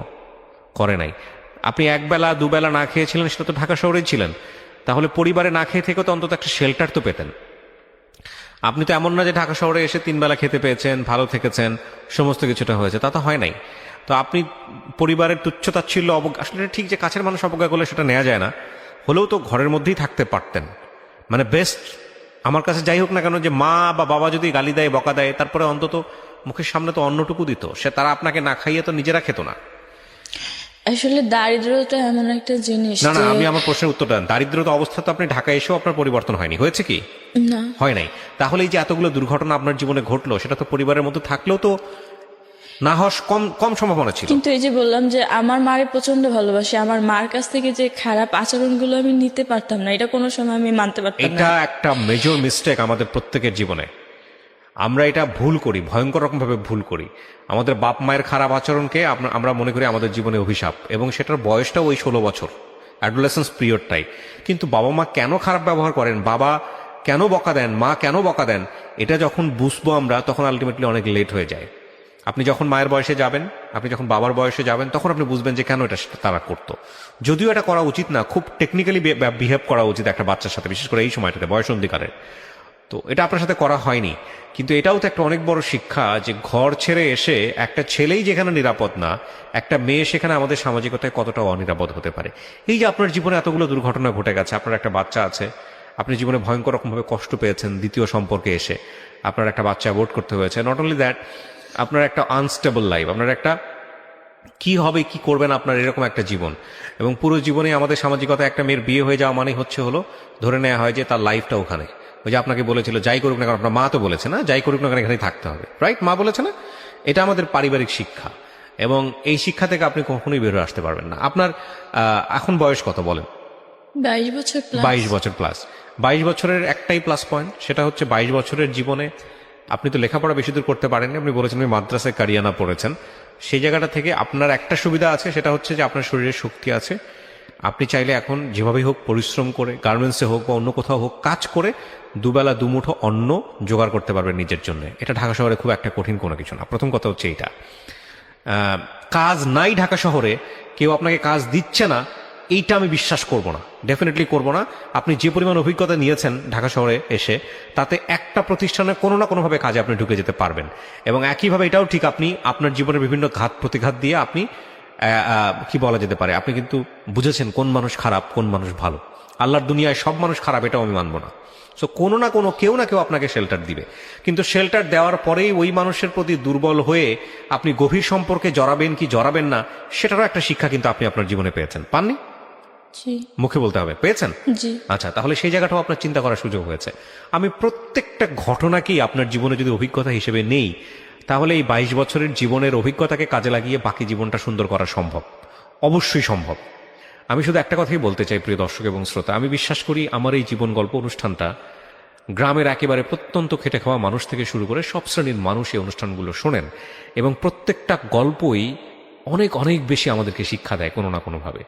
বিশেষ করে একটা পরিবারে সন্তানের নিরাপত্তা খুব খুব খুব জরুরি। এবং বাবা মায়ের যদি এখানে ভূমিকার কথা বলি, তাহলে অবশ্যই বলতে হবে যে সন্তানকে ওই সিকিউরিটি দেওয়াটা খুব জরুরি। তবে এটা ঠিক যে সন্তানকেও বোঝাটা খুব জরুরি, বাবা মায়ের প্রতি রেসপেক্ট রাখাটা জরুরি, পরিবারের প্রতি শ্রদ্ধা রাখাটা জরুরি, রেসপেক্ট রাখাটা জরুরি। পরিবার যে কত গুরুত্বপূর্ণ, পরিবার থেকে বের হলে যে একটা আলাদা জগৎ, পরিবার থেকে বের হলে যে পুরো জগৎটাই আপনার কাছে হায়নার মতো হয়ে যেতে পারে, অনেক বুভুক্ষ একটা জন্তু বা জানোয়ারের মতো হয়ে যেতে পারে, সেটাও বোঝাটা খুব জরুরি আজকের এই গল্পের মধ্য দিয়ে।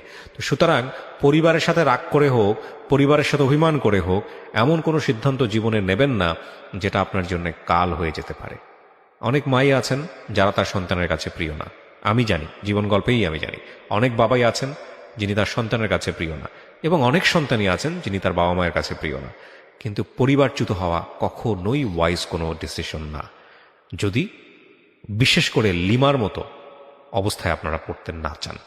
সো লিমা, আমি অনেক ধন্যবাদ জানাই আপনাকে, আর গল্পটা আমি প্রচার করলাম। আপনি আপনার দিনগুলো ভালো হবে, ভবিষ্যৎ ভালো হবে, এই শুভকামনা জানি। আপনি কিছু বলতে চান শেষ বেলাতে এসে? আমি বলতে চাই, আমার সেকেন্ড টাইম যে সম্পর্কটা ছিল এটা আসলে আমার বুঝের বয়সে ছিল, কিন্তু সব ভুল জানা সত্ত্বেও আমি করছিলাম শুধু ভালোবাসতাম তাই। কারণ আমি যে মানুষটাকে ভালোবাসতাম সে ভালোবাসতো না, সে শুধু আমাকে ব্যবহারই করতো। লিমা, আমি আপনার এই কথাগুলোর উত্তর আমি দিয়ে দিয়েছি। আপনার বয়স মাত্র 22, আপনি প্রথম যে বিয়েটা করেছিলেন 16 থেকে 18 বছর বয়সে, এবং সেই বিয়েটাও কিন্তু খুব অল্প বয়সী হয়েছিল। এবং এই 22 বছরের জীবনে এই ভুলগুলাই বেশি হয়, বিশেষ করে সবচেয়ে বেশি ভুল করে মেয়েরা ইমোশনালি বেশি ভুল করে। হ্যাঁ, তাদেরকে খুব সহজে ইমোশনালি ব্ল্যাকমেল করা যায়। তো সেই জায়গাটা থেকে আমি মনে করি যে আপনার বয়সটাও অনেকখানি সাপোর্ট করেছে আপনাকে। তো আমি মনে করি নেক্সট টাইম আপনি এই জিনিসগুলো করবেন না, আপনার অভিজ্ঞতাকে কাজে লাগাবেন। জীবনে কোনো জিনিসই ফেলনা নয়। আপনার জীবনে যে দুর্ঘটনা ঘটে গেছে, সেই দুর্ঘটনাকে মনে করে আপনি যদি ওই জায়গায় দাঁড়ায় থাকেন তাহলে সামনে আগাতে পারবেন না।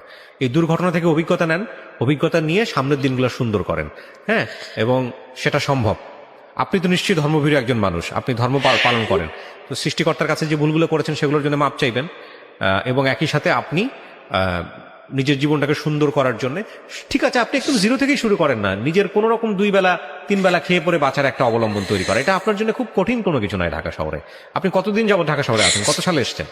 12 সালে এসেছি। 2012 সালে এসছেন, আজকে 9 বছর হয়েছে। 9 বছর ঢাকা শহরে থাকার পরে যদি আপনি নিজের জায়গাটুকু, নিজের অন্যের ব্যবস্থাটুকু করতে না পারেন, খাবারের ব্যবস্থাটুকু করতে না পারেন, তাহলে আপনার গ্রামেই ফিরে যাওয়া উচিত, পরিবারের কাছেই ফেরা উচিত, যত কঠিন হোক না কেন। আমি মনে করি তাহলে ঢাকা শহরের জন্য আপনি উপযুক্ত না, কিংবা আপনি ঢাকা শহরের জন্য উপযুক্ত না। কখনোই মানুষের দয়া দাক্ষিণ্যের উপর নির্ভর করবেন না। হ্যাঁ, প্রিয় দর্শক এবং শ্রোতা, আমরা গল্পটা শেষ করছি। আপনারা সবাই অনেক অনেক ভালো থাকুন। এই লিমা থেকে আমাদের শেখার জায়গাটা এটাই যে পরিবার বিচ্যুত হওয়া কখনোই বেটার কোনো সলিউশন না। Thank you so much.